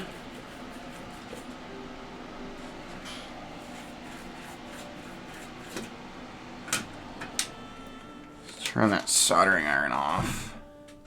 Trap up our solder wick, and let's see how this goes. So we're going to do take 2 of testing. So we're going to go through and retest this board. So let's grab.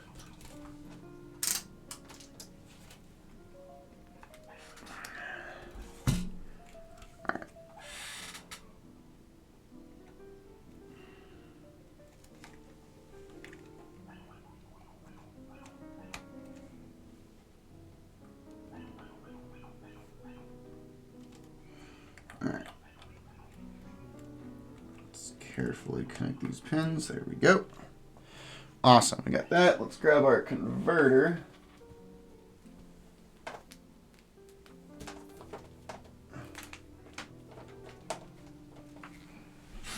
Wait a second.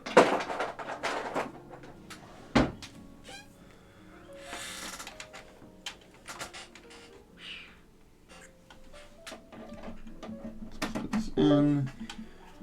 All right.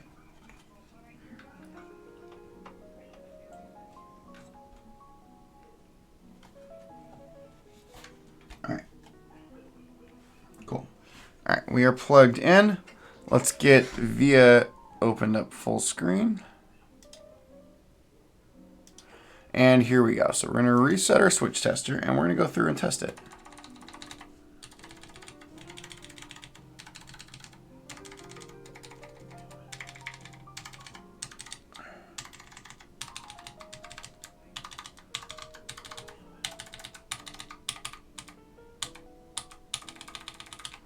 Good. Looking good right there.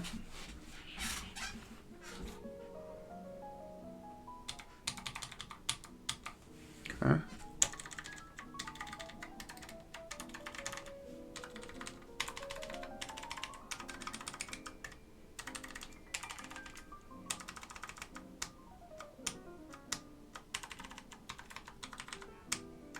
My end is still acting up, so I'll fix that.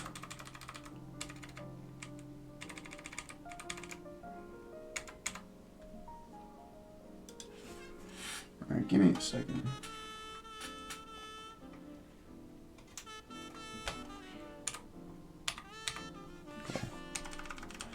Yeah, end is still being weird, so we're definitely going to resolder that, but I want to test the rest of the switches.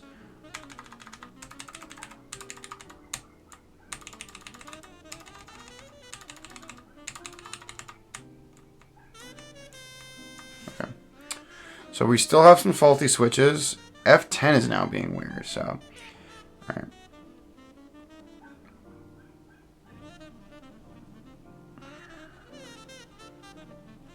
F10's being weird.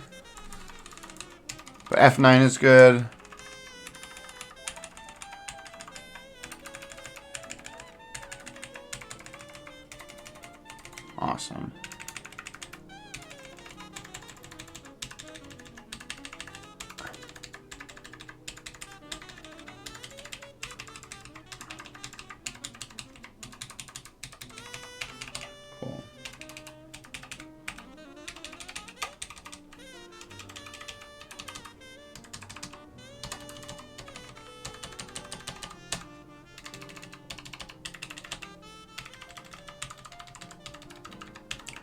Yeah, we're going good. Testing is working really good so far. So I think it's just going to be that end switch.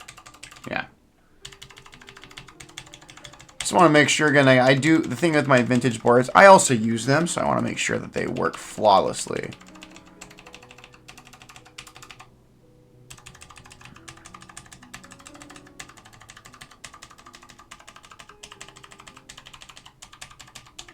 Cool. That's good. Let's do our F column really quick. That's good.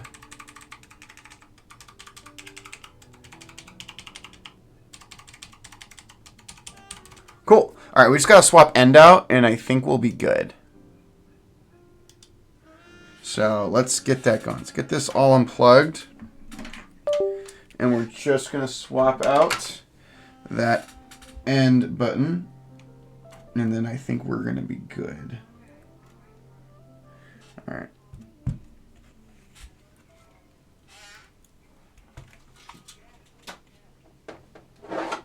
Let's grab the multimeter. Let's move that to the side. Let's flip this over and let's get end out of here. And F10. So let's get the desolder gun out again. So we're going to need that puppy.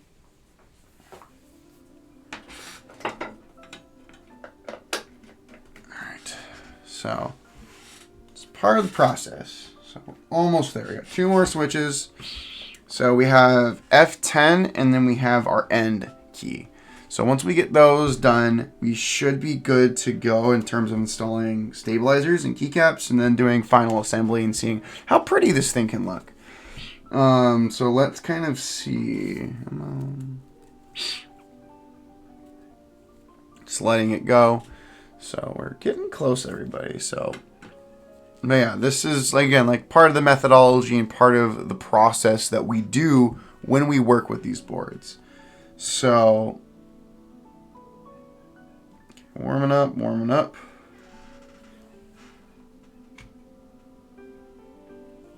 Cool, there we go. So we have 8, 9, F10 right here.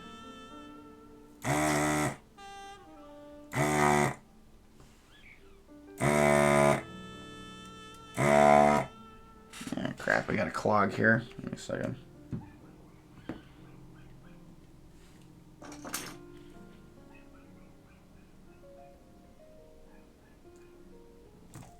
Give me a second. We got a clog in this dang thing. Give me a second.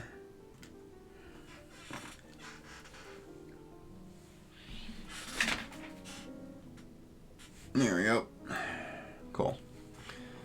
Again, Hakko FR301s, great tools. They just are finicky, man. They need a lot of maintenance, a lot of cleaning. Damn. Okay, we do have a genuine clog in this thing, so let's get this figured out. Let's see where the clog is.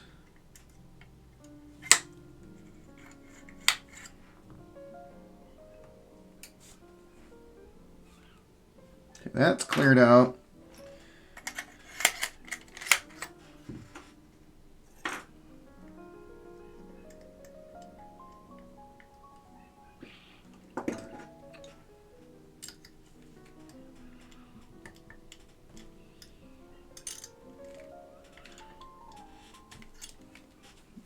Give me a second. Again, very interesting tool.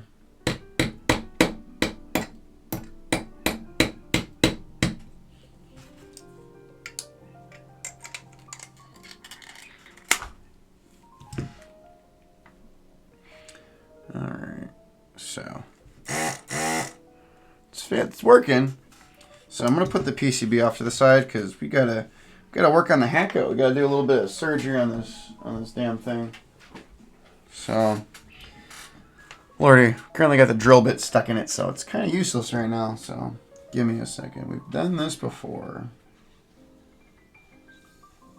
Okay, so let's pull her out. Cool. Let's clean this puppy out. Yeah. Again, they had good to see some maintenance on the Hakko today, everybody. So, again, very finicky tool. Again, a lot of maintenance on this thing, but it's is a worthwhile tool to use, for sure.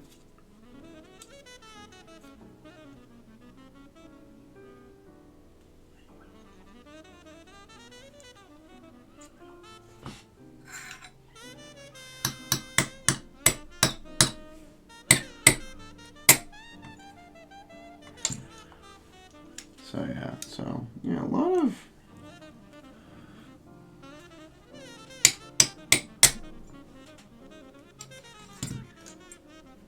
okay. Give me a second, friends.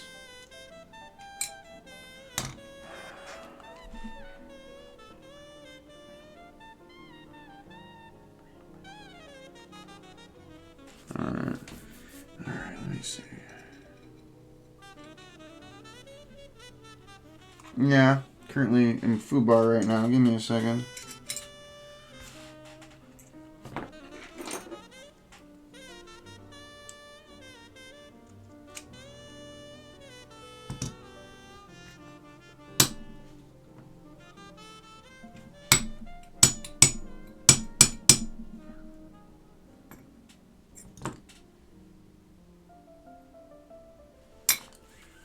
Okay, that's not gonna work. Okay. Give me a second, friends. See what we can do.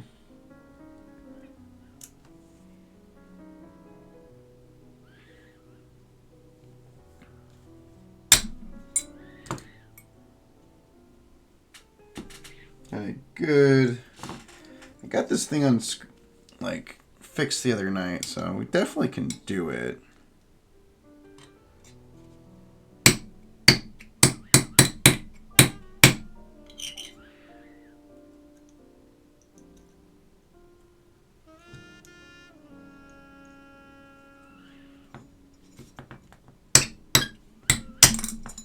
We're getting there. We're getting there. Making some kind of progress.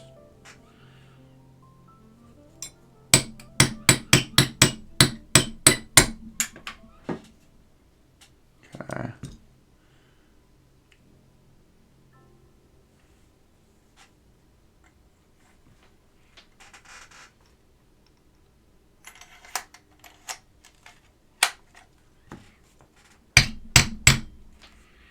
Let this thing heat up again.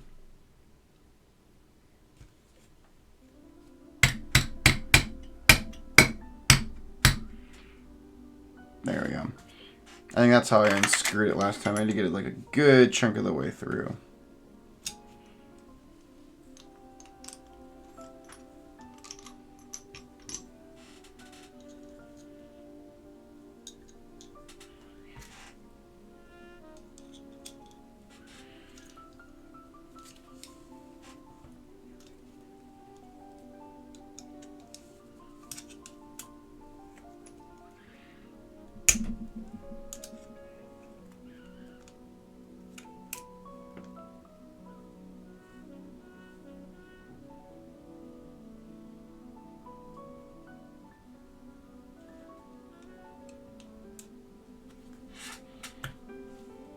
Gotta find another tool. Give me a second.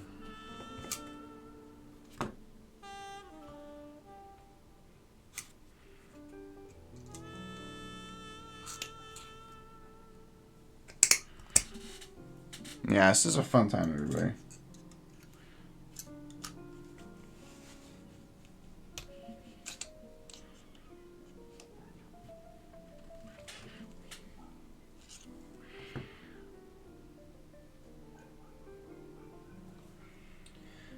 Fun time. Let me see if I have another tool in here. I can just kind of grip.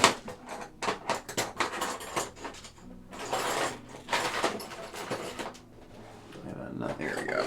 Got another set of pliers we can grip this with, and then we're just going to tug.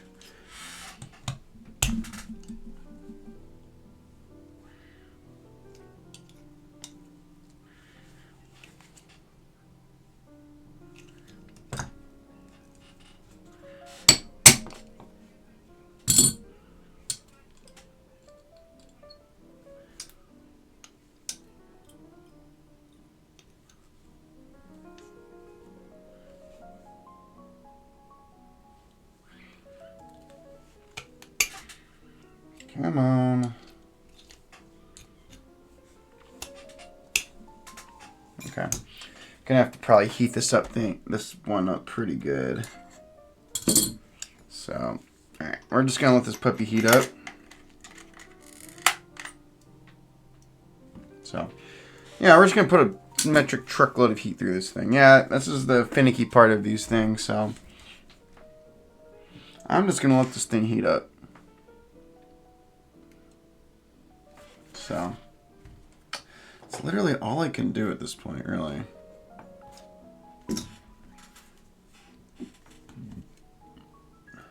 So, yeah, I didn't expect to have to fix this stupid thing, but here we are.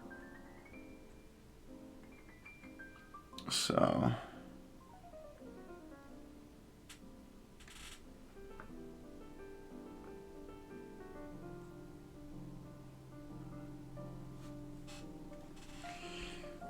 alright.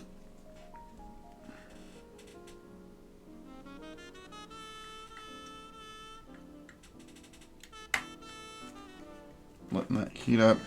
Let's see if I can.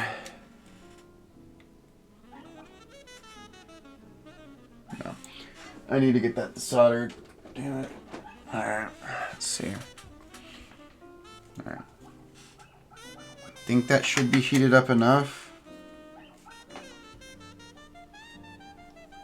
to pull it out. Let's see. Let's see, everybody. So, let's.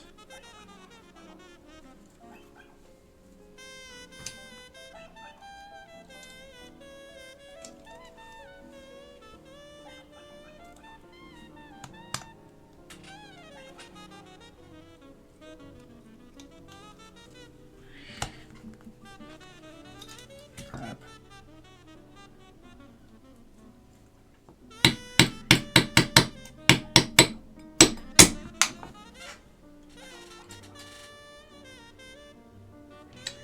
In there pretty freaking good, unfortunately.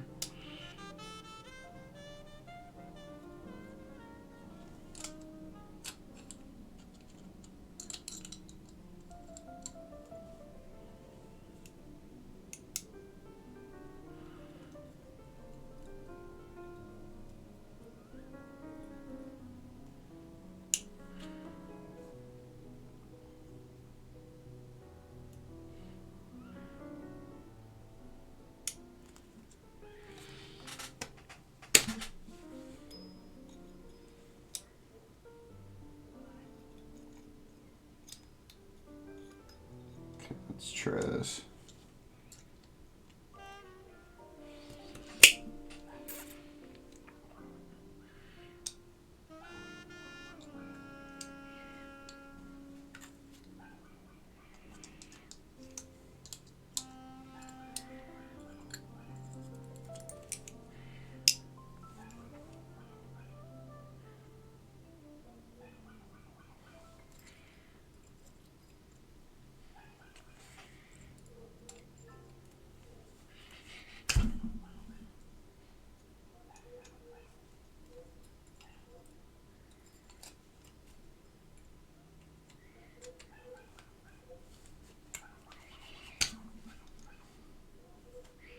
We're making some progress, everybody.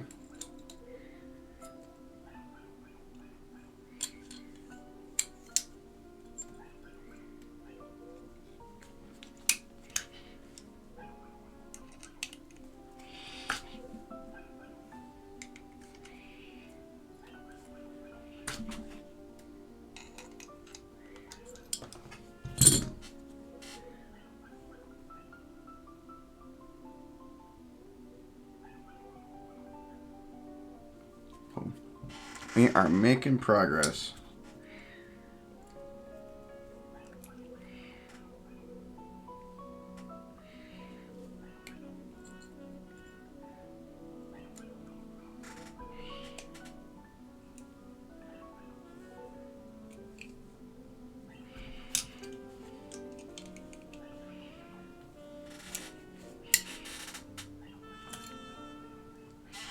Well, that just made it harder.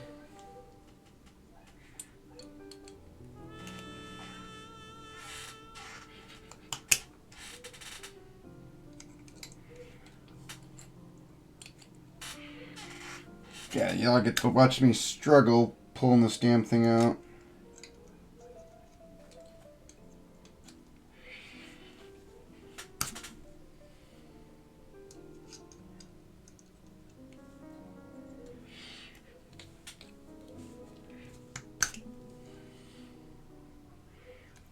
Making inching progress. God dang it. I mean, yeah, I didn't expect to spend like 20 minutes trying to clean this damn tool.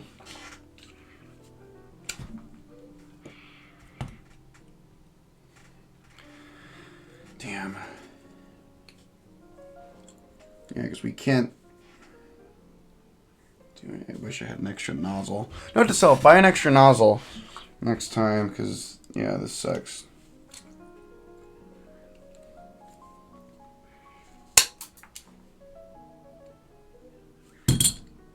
Oh, well, we're really screwed now. Alright, this nozzle's dead. Alright. I'm gonna try something kind of crazy. I literally just need to get one bit of solder out. Alright. I will order new nozzles. You guys got to watch me struggle with this damn thing for like 20 minutes. That sucked. I literally just need to get this one portion of solder out. I'm just going to see if I can...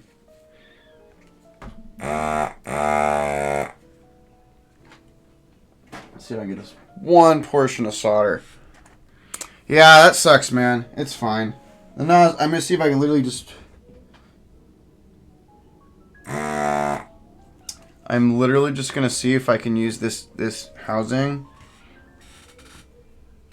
Or I'm going to see if I can reflow. I'm going to turn the heater on. I mean the soldering iron on. I literally just need to get this one pin out. So, yeah, we're going to see. We got that sucks. So, yeah, that really sucks. So, yeah, again, these Hackos are great. They're great until they're not.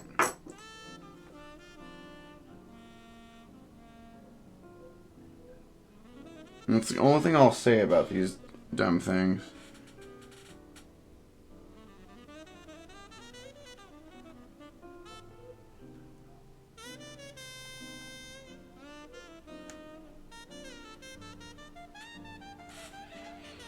Okay, let me see. Okay, we're currently not sucking anything right now, so let me clean this part out and swap the filter.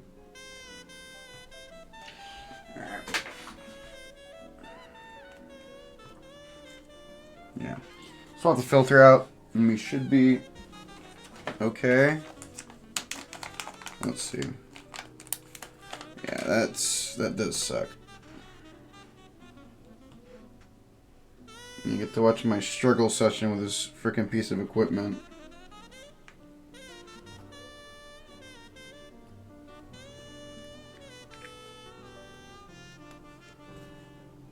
Okay.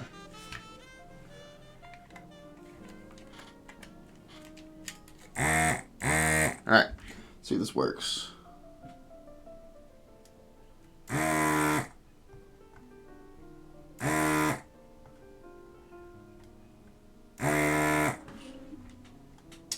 feel like that just made it worse. Alright. Let me see.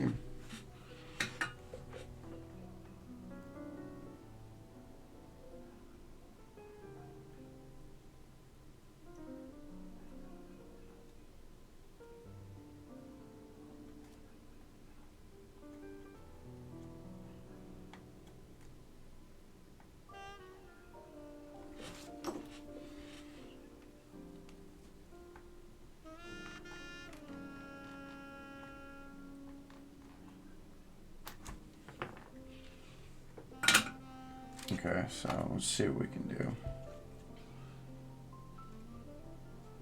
Okay, we're gonna try something and see if it works. So let me get where'd my switch puller go? We got so much stuff here. Yeah, that didn't really work. There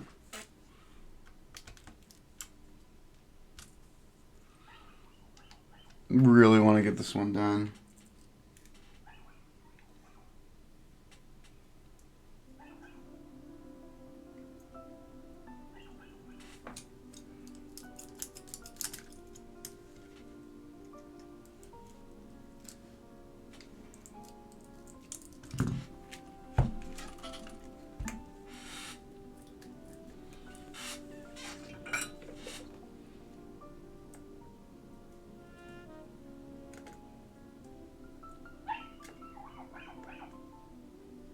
Okay, I think we're going to get away with this. Victory! Look at that. Alright, cool. Well, that sucked.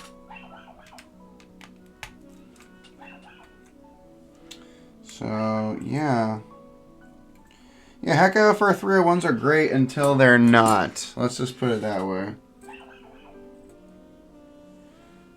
So yeah, Blue Keeps, I definitely see why you like your hand solder removal pump.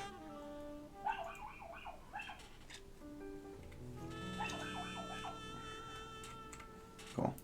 Alright. We did it. Cool. Alright. Well, this thing's foobar until I get a new nozzle. Note to self, order 2 nozzles next time. Because, yeah. Because you screw one up. Yeah. So yeah, so this nozzle is toast. That thing's screwed. That sucks. Well, whatever. Thankfully, it's a replaceable part.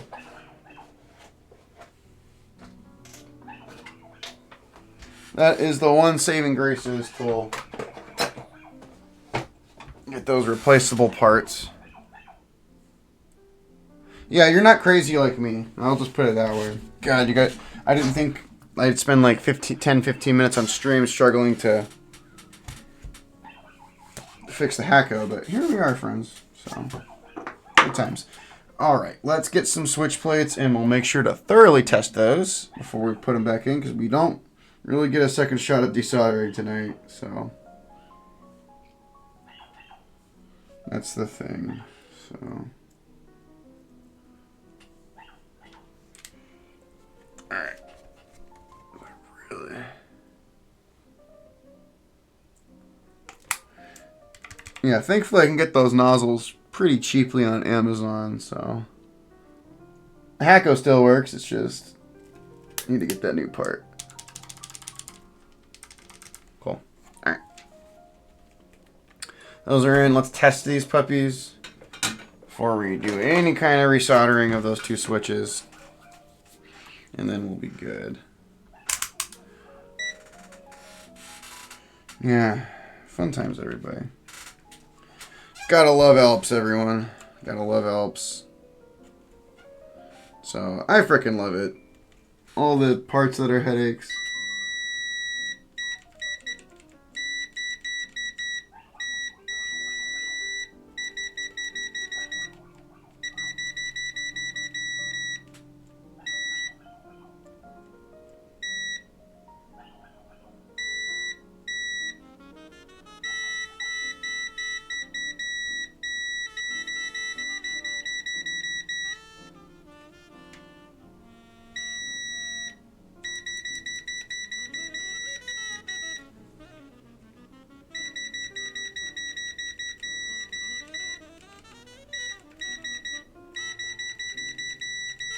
Okay, that F10's not being as consistent as I would want it.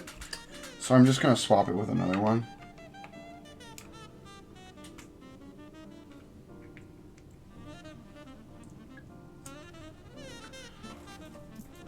It's not that the switch plate's bad, it's just I want one that's a little more consistent. So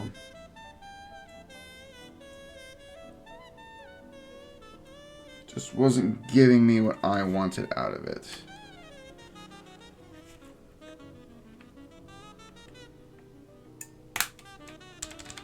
Alright. Let's try that again.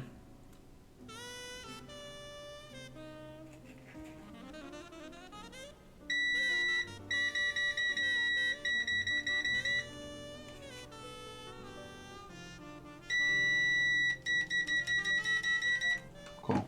Alright, we're good. Let's solder those buggers in. Lord. Gosh darn it. This is turned into be a... That Hacko made turn into be a pain in the ass, so...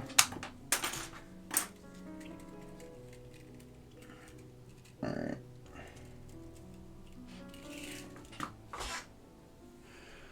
Alright, friends, let's get that going.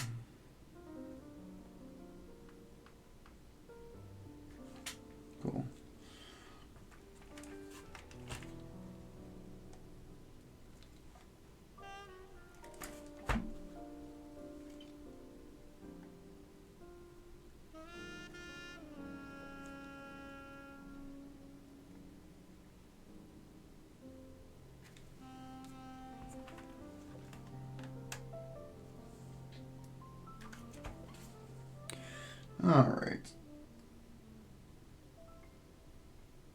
And that should do it.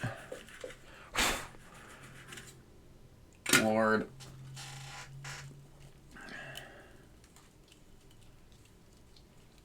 Sometimes there's like a mountain of tools over here on my desk, so. Alright, let's try this again, everybody. Take 3. Take 3. Let's put.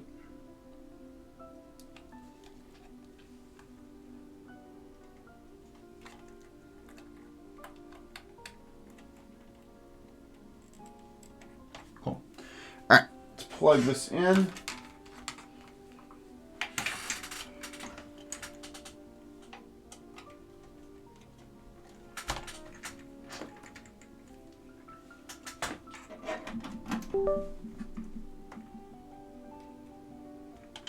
Cool.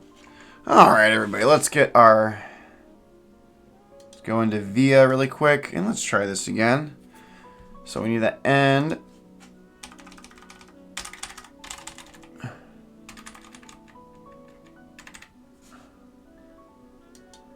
That's good.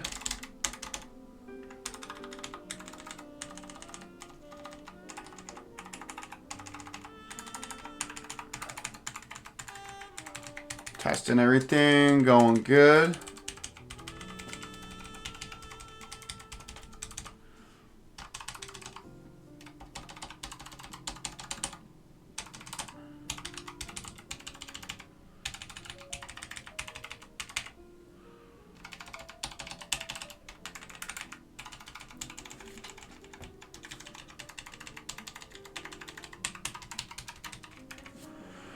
All right, give me a second, folks. I got to take care of something.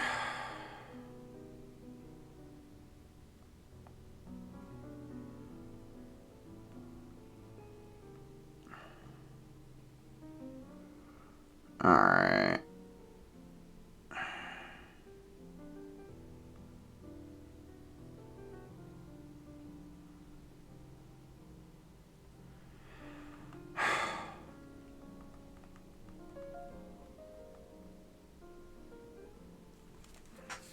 All right.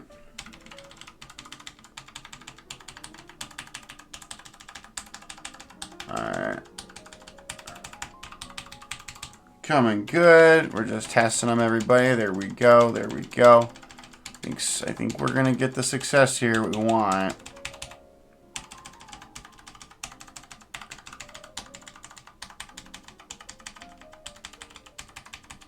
Awesome. Those are good. Just doing the number pad check.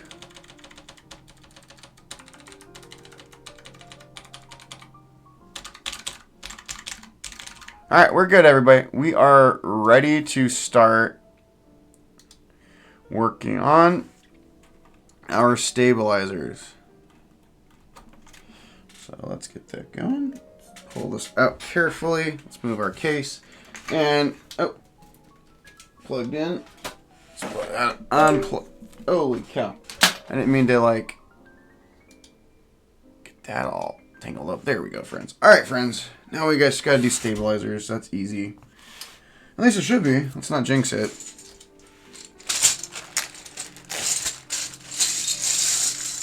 Oh, man. So, let's get our stabs out.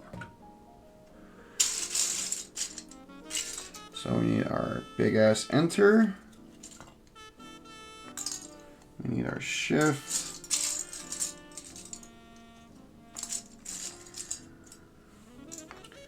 Okay, we have 6 stabilized keys on here we gotta find. So it's 4.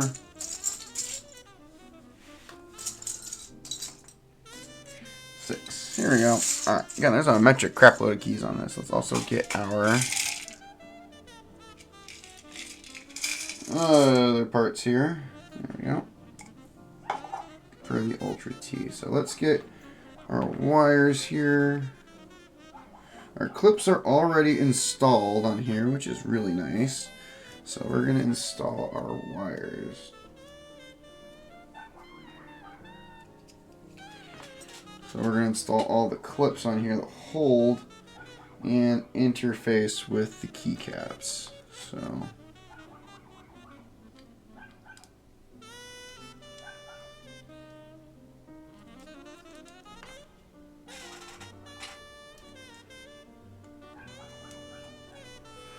Pretty good. What's up, Nick's Keys? I just struggled trying to fix my Hakko FR301 nozzle that clogged for like 10 minutes on stream. That was fun. But yeah, we're finishing up this Northgate Omnikey Ultra-T keyboard from 1994, which is really cool. And we're putting Alps SKCM Cream tactile Alps in here. So there's probably about $230, $250 worth of switches in this thing. So it's a sick board. This is a Nick's Keys. This is the board I actually talked to you about when you were sharing me a board concept you had. This is the board I showed you that maybe could give you some inspiration on something you're doing.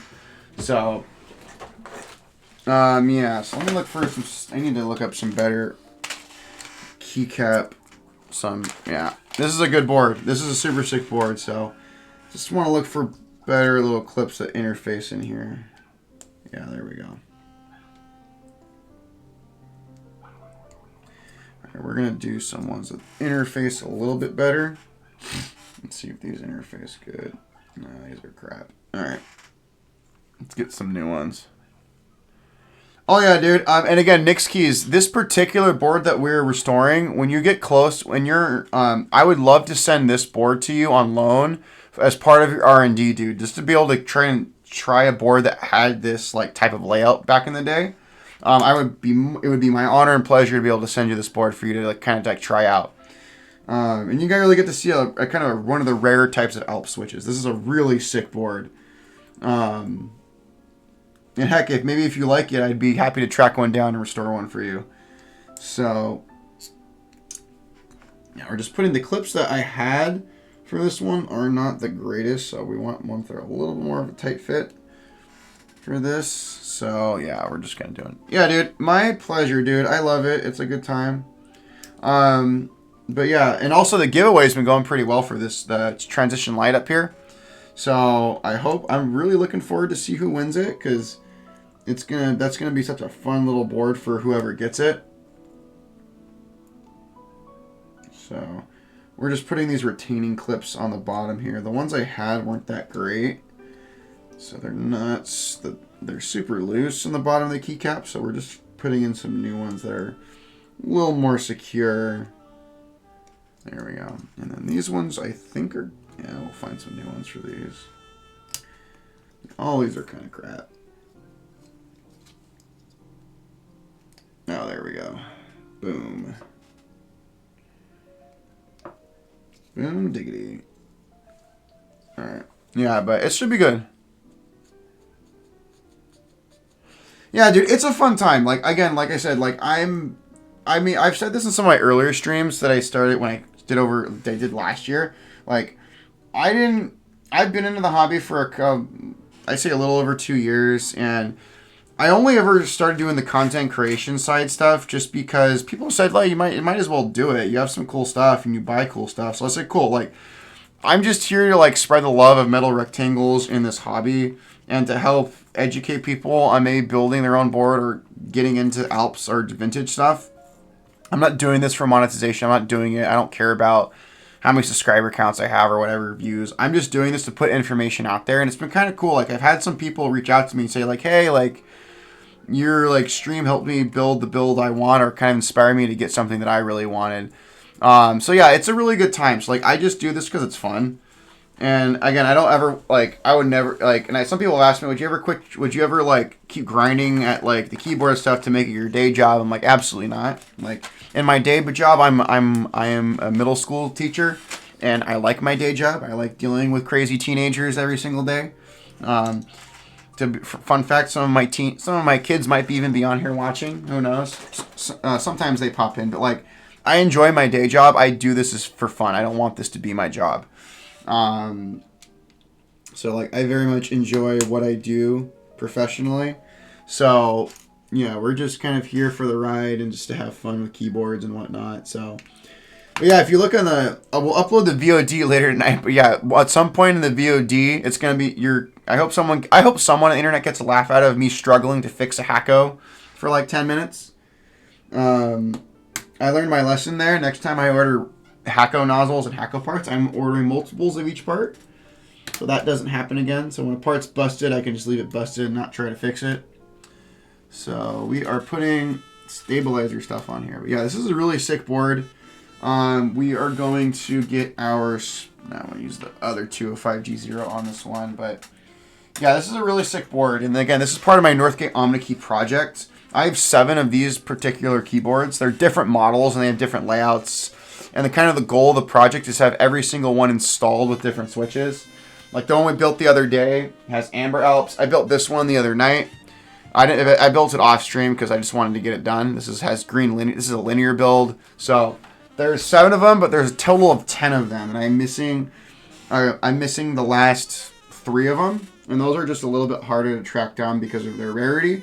But once I have the whole collection of Northgate Omnikeys, they're all gonna have a different Alp switch. So definitely when I go to meets, the Omnikeys are definitely gonna be a staple of what I bring out to kind of showcase what we have. To showcase the different types of Alp switches, for sure. So yeah, we're just lubing up these. We're gonna do the spacebar first. One thing in keys with Alps, Alp spacebars are a nightmare. They're such a pain in the ass. So that's the one nice thing when you do Alps builds and you get to use DCS keycaps and you get to use Cherry Mech stabilizers and not Alp stabilizers, but Alp stabs are fine. They're just kind of a pain in the butt sometimes. So we're just adding some 205G0 to the wires.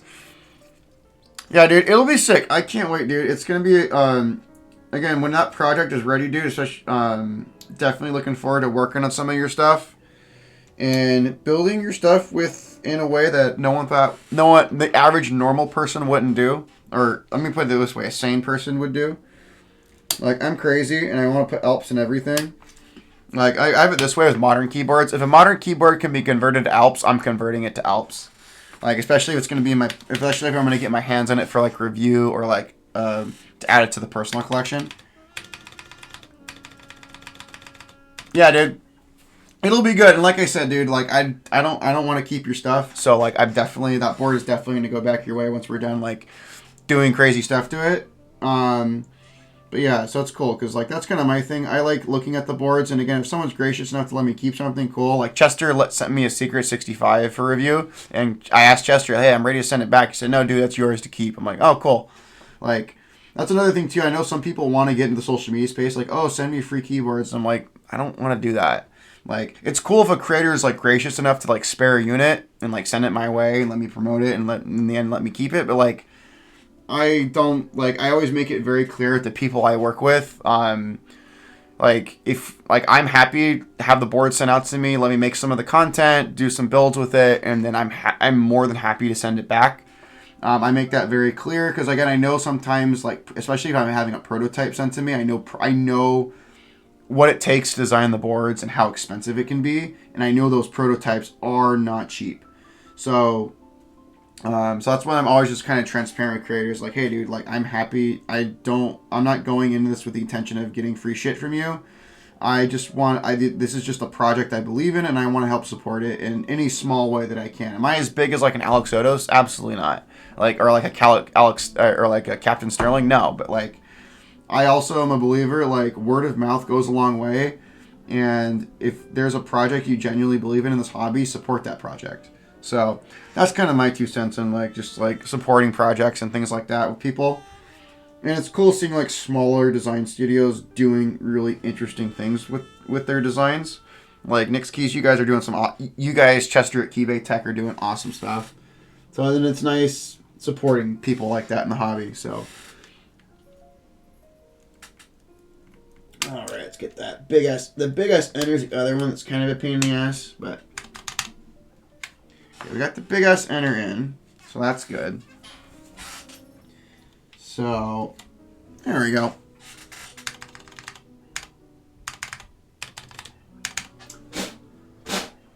Alright. That's good.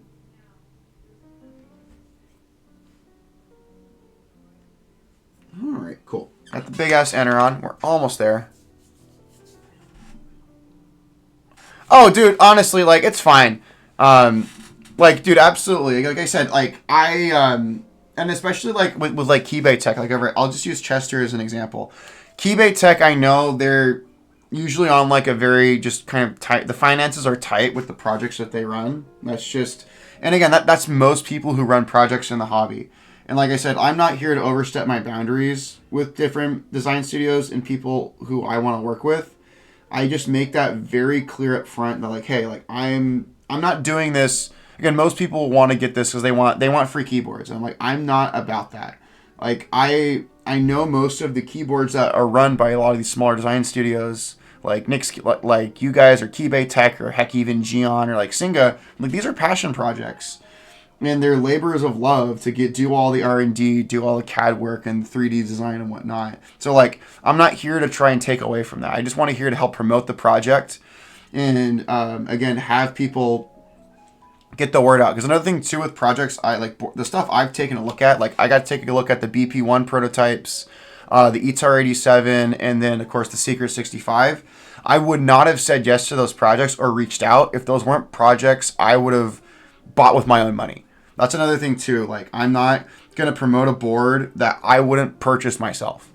Because I've had certain like vendors reach out and say like, hey, do you want to look at our stuff? And I'm like, I look at it and I usually take a look at it and I think of like, is this something I would buy myself? And if the answer is no, I respectfully just say like, hey, I'm busy. Like I thank you for the opportunity and let me looking at it, but like I just don't have the ability to look at the product. It's not, and I do that. I just want to be respectful of vendors because again, like I appreciate what vendors are trying to do. But there's just certain, I'm only going to take a look at something if I genuinely believe in the project. And like, again, like I would actually like spend my hard-earned money on it. Because like the Secret 65, I was planning on joining the group buy and purchasing the board with my own money. And then Chester said like, hey dude, we have an extra unit. Would you want to take a look at it? And then Chester didn't tell me. I didn't say yes because Chester would eventually let me keep it. I said yes because I wanted to help promote the project. And then when I was ready to send it back, Chester dropped it on me like, yo, no, you're keeping it. I'm like, oh, cool. Thanks, Chester. So that's just the thing. Like, I'm not in this to like get a bunch of free, just a bunch of free crap. That's just not the way I like to operate. And I think that's the wrong way to approach things. And I think that's the kind of the thing is a lot of people get into like start making stuff, whatever thing, or even doing tech reviews because like they want to get free stuff from like these companies. I'm like, nah, fam, I'm good. Like, again, if I'm not gonna buy with my own money, I don't want to even look at it. So there we go. So we're almost there, folks. Once we get this, it's pretty good. Got that one, yeah. Because what is it? I'm sending, like, for example, the ETAR 87, I'm sending that Black to the Buddy Easy next week. And then I also have the other, Luke Barron, who let me take a look at the BP1 prototypes. I sent one of his prototypes back because he actually is sending that board to the vendor who wants to run it on Group Buy. And then I have one of the other protos I'm mailing back next week. There's some additional stuff I wanted to do with it. But again, I made it just very clear, like, hey man, I don't want to keep your stuff. And that's just because I understand, like, especially with prototypes, like, those are really expensive, and I don't want to keep a designer's prototypes. So we're almost there, folks. Again, once we get these on here, we're pretty much ready for keycaps and then final assembly. So this is going to be my first Omnikey that we put in tactiles. So which is going to be pretty cool.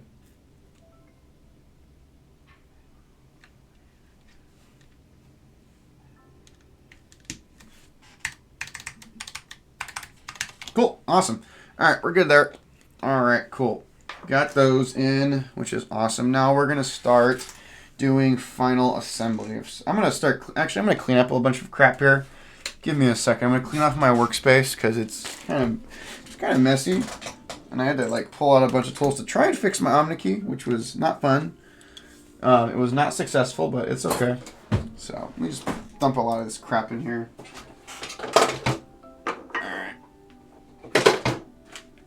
Give me a second. Alright, put all that crap back.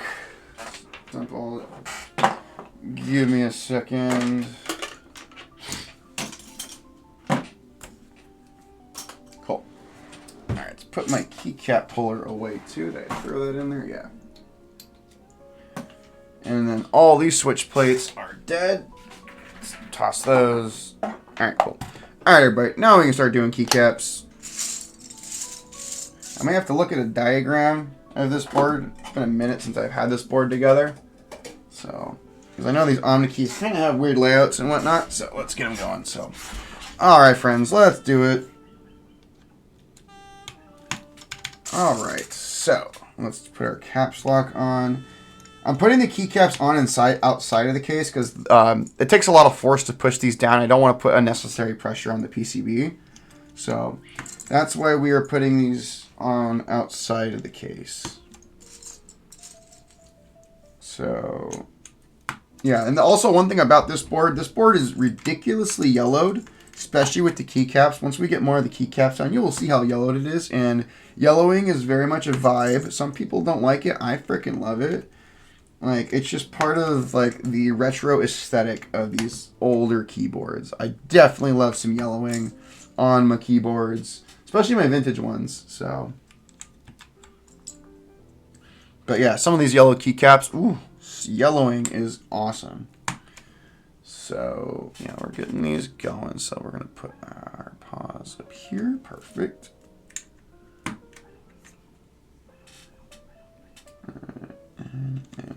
Perfect. So, and then 3, 5, and 7. Yeah, so this is going pretty good. So we'll put our F12 up here. But there is a ton of work into this board. So I've been dying to get this one back because this is probably one of the most utilitarian of the Omnikeys. So I freaking love this board. And to be able to finally have her back together is really nice. So we are going insert right here. Perfect. So we're getting it going. So F1 goes right there.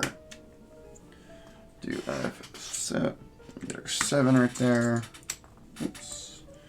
Where the heck does the star go? I always forget where that one goes. Okay, let's do number 3.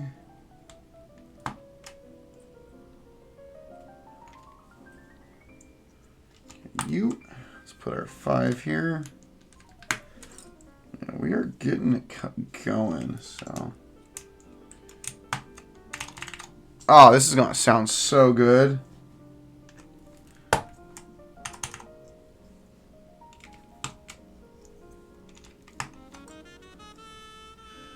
Yeah, I don't think this keyboard has ever looked this good, to be completely honest. I mean, minus it being yellowed. But, I mean, when it wasn't yellowed, but.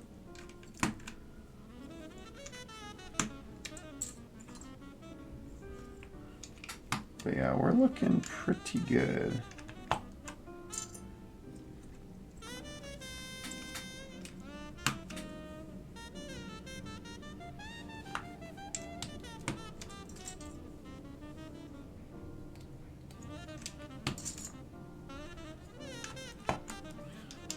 Other alt. Okay, F11 is right here.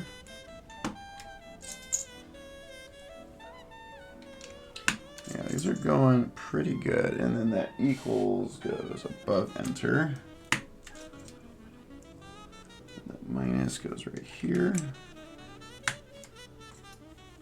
Yeah, we're looking pretty good on this board, so.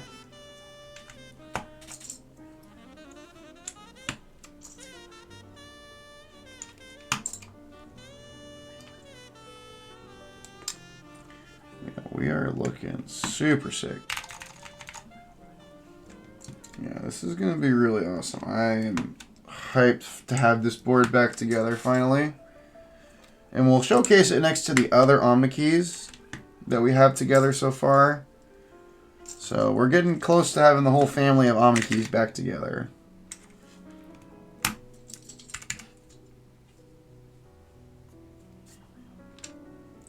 We got all of our gray now. Let's start putting the rest of these on here. But yeah, you can see that yellowing for sure.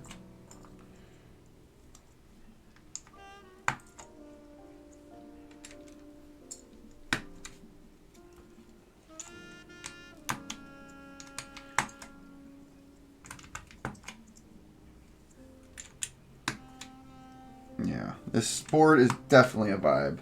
Freaking love this board. Oops. Put that a little too far over. Let's get that off. There we go. Press F to pay respects, everybody.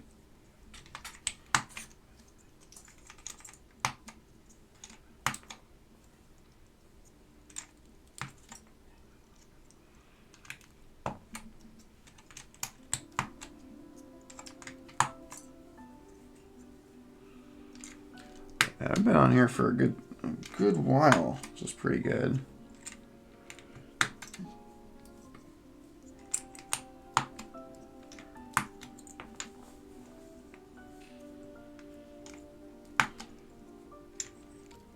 I know. Thanks, Blue Cubes. Thanks for giving us an F in the chat. So we're almost there, folks. But yeah, this is a very yellowed board, and I really love it. Like, yellowing is just kind of part of the vibe. And it looks freaking awesome. Blue Cubes, I might try your Lazy Bright method on these keycaps eventually, but for right now, I'm loving the yellowing. So, got our numpad filled in. Yeah, it looks really sick. I love the yellowing, personally, for this build. But yeah, this board restored gorgeously. Like, this board is 32 years old, and this board's going to be good for another 32 years. So here we go, friends. Oh, first time putting a tactiles in.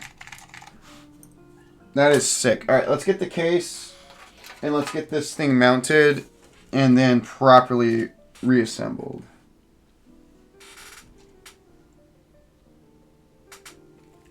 Oh, got the Workman on the back of it. Give me a second. I was like wondering, why isn't this thing fitting? I'm like, oh, so there's that. There we go.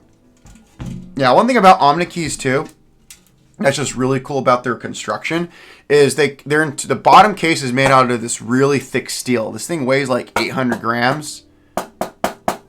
So they're ridiculously well built, and the top case is made out of this really thick ABS plastic. So really, really good. So. All right, let's put this in, and then we'll... another thing, too, about Omnikeys, most Omnikeys are going to be bottom-mounted keyboards. So you kind of mount it on the bottom, and then you screw that assembly in place. So we're going to get our screwdriver bit out, and we're going to screw this puppy into our bottom mount. So we are securing this to the bottom of the case.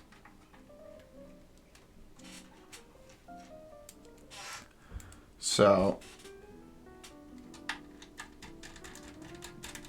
And then once we get this thing built, we'll also compare it to the Diversity TKL. And then also the other Omnikeys. So, there we go. We got that one, and then this one.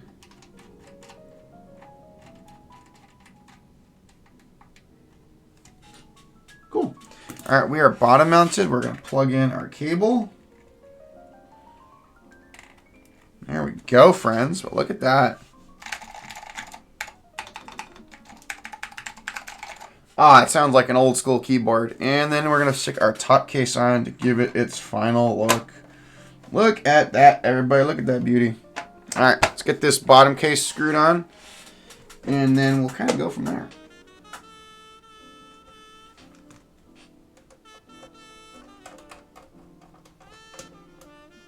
Cool. Yeah, this is a really cool one. But yeah, this is an Omnikey Ultra-T. So we'll compare it to the Omnikey Ultra, the gold badge Omnikey that I have, the Omnikey Plus. And we'll kind of talk about what switches are in what. So we're getting close, friends. But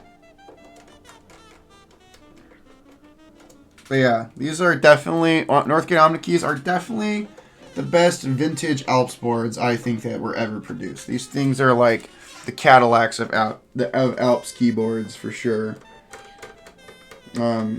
These things are incredibly well built, and there's a reason most of them are still around, which is pretty good. So they're very well built and very robust keyboards.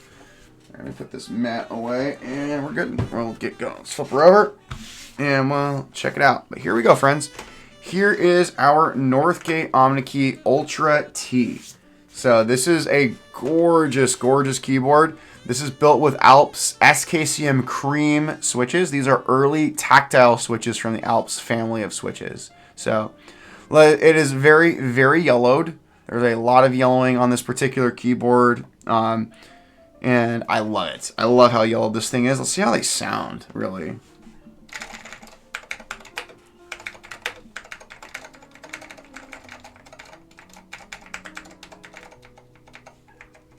Oh, dude, these feel amazing. Let's plug them in. I do want to do one additional test. Now that it's fully assembled, let's make sure nothing's shorting or whatnot. We should be fine, but oh yeah, these Alps sound amazing in these keyboards. For sure. Got that plugged in. Awesome. Yeah. Oh, it's amazing. And it feels really good. It's a very robust keyboard. For sure. I love this thing. I want to get my VIA switch tester opened up. And we'll kind of go from there. So.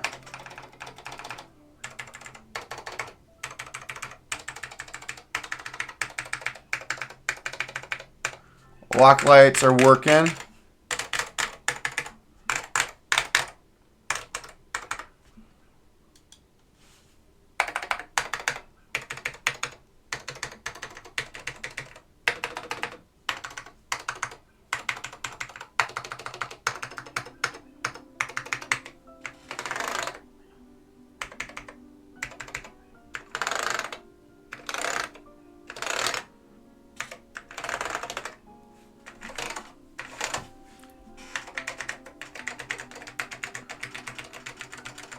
Alright, we are good. Yeah, everything works. So I'm going to unplug this just to kind of move the converter out of the way. But yeah, let's do a little bit of a comparison to some of our other Northgate Omnikeys. I'm going to move this transition light out of the way and move my vents and stuff. Give me a second to move the solder equipment out of the way. Just so we can have a little bit more room because these boards are massive. These are, if you like big chunky boards, yeah, these Omnikeys will do it for you. So, all right, so we have the Omnikey Ultra-T. Let's get the actual Omnikey Ultra, which is its big brother. I mean, they're basically the same freaking size. But you can see the main difference between these boards is the Ultra-T has an escape key up here versus it's just straight F-row up here. And then it also has the Ultra has the 8K cluster, whereas this has a standard navigation and T navigation for arrows. So that's really the only difference in terms of these. There are some internal differences in terms of this has a massive daughter board. This board has a massive daughter board, which allows a ton of different port compatibility, versus you just got standard PS2 for compatibility in terms of connecting to cables. But yeah, really cool board. So this is the one with Alps SKCM Creams, which is what we just built. And this has Amber Alps, which are a very punchy Alps switch.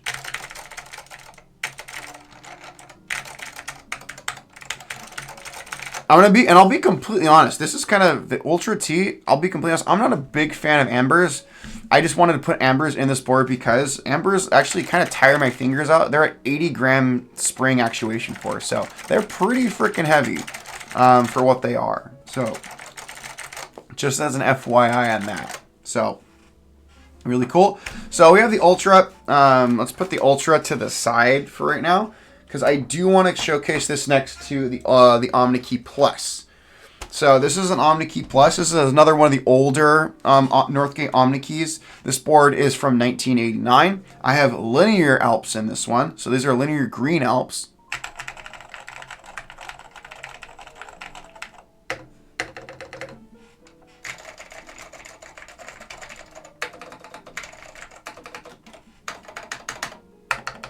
So both of these very, very yellowed keyboards, but I freaking love them.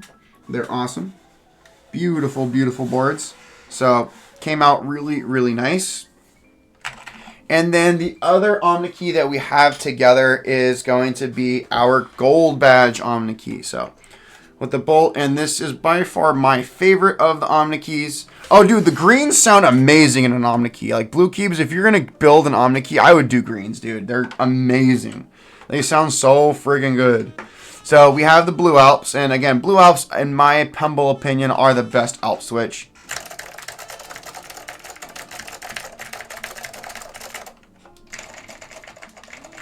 But all four, each of these boards right here, they each have like something just genuinely crazy about them in terms of how they're built. So these are the four Omnikeys we have. We have three more Omnikeys. We have an Omnikey 102, an Omnikey 101, and an Omnikey 101N.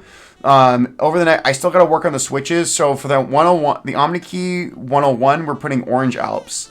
The Omnikey 101N, we're going to put ivory Alps. And then the Omnikey 102 that we have, we're going to put pine black Alps in, which is going to be cool. And then eventually, when I track down the other Omnikey 102, the Omnikey 101i, and the 101p, I have plans for those. I'm planning the other Omnikey, the 101i, I want to put salmons. The Omnikey 101p, I would like to put brown Alps because that board is so rare. And then the other 101, the other Omnikey 102, I want to put some type of linear Alp, whether it be cream linear Alps or yellow linear Alps. And that would kind of round out a really good time. So, yeah, that sounds good, Blue Cubes. I mean, like I said, Alec Tardy actually has a nice stockpile of yellow Alps. They're just like $2 a switch. So I'm in no rush to build a yellow Alps build, but that's kind of my plans for the Omnikeys. But we're showcasing pretty much the entirety of the the Alps family with these. But yeah, folks, I think that's gonna wrap it, folks. VOD will be uploaded to YouTube later this evening, and be on the lookout for pictures of some of these Omnikeys tomorrow. So we're gonna kind of showcase them. Oh, never mind. Hold up. Before we get on in here, I want to put these Omnikeys away. I want to get the Diversity TKL out. I almost forgot to do that. So I want to get the Diversity really quick and showcase this board next to the Diversity, because the Diversity really takes inspiration from this board. Hold up, friends. Hold up, friends. We got to do the Diversity really quick. So I got to compare a Cherry Mix. So the Diversity is a big board, but yeah, sorry about that. But look it's just a little baby keyboard. Look, it's a little baby compared to the Omnikey. I mean, let me move the Omnikey, and we'll put the Diversity on top of it. Like, it's so small compared to this keyboard. And I thought the Diversity's big. So, yeah, the Diversity, it's so tiny. But it's, again, the Diversity, this board specifically did not inspire the Diversity. Sunjoy, who developed the Diversity, was more inspired by like the Cherry G80 line of keyboards, like the G80 9009, G80 2100, things like that. But this board basically steals like pretty much all of its layout from this board, which is kind of cool. So that's one thing I saw. That's why I like the Omnikey Ultra. It's a very usable board in terms of its layout, and the Diversity is kind of like a modern inspiration of it. So, and again, when I built my Diversity, I did want to do the focus layout. A focus layout is when you have a split right shift with the big ass enter, and you put the backslash again over here next to it, which is really cool. So I kind of did that when I built this board, which is kind of cool. So my little Diversity next to my, again, Ultra-T. So awesome. All right. Now we're going to get on out of here, folks. So have a great rest of your evening, folks. Again, those of you who popped in at any point during the stream, thank you so much. Have a great rest of your evening, everybody.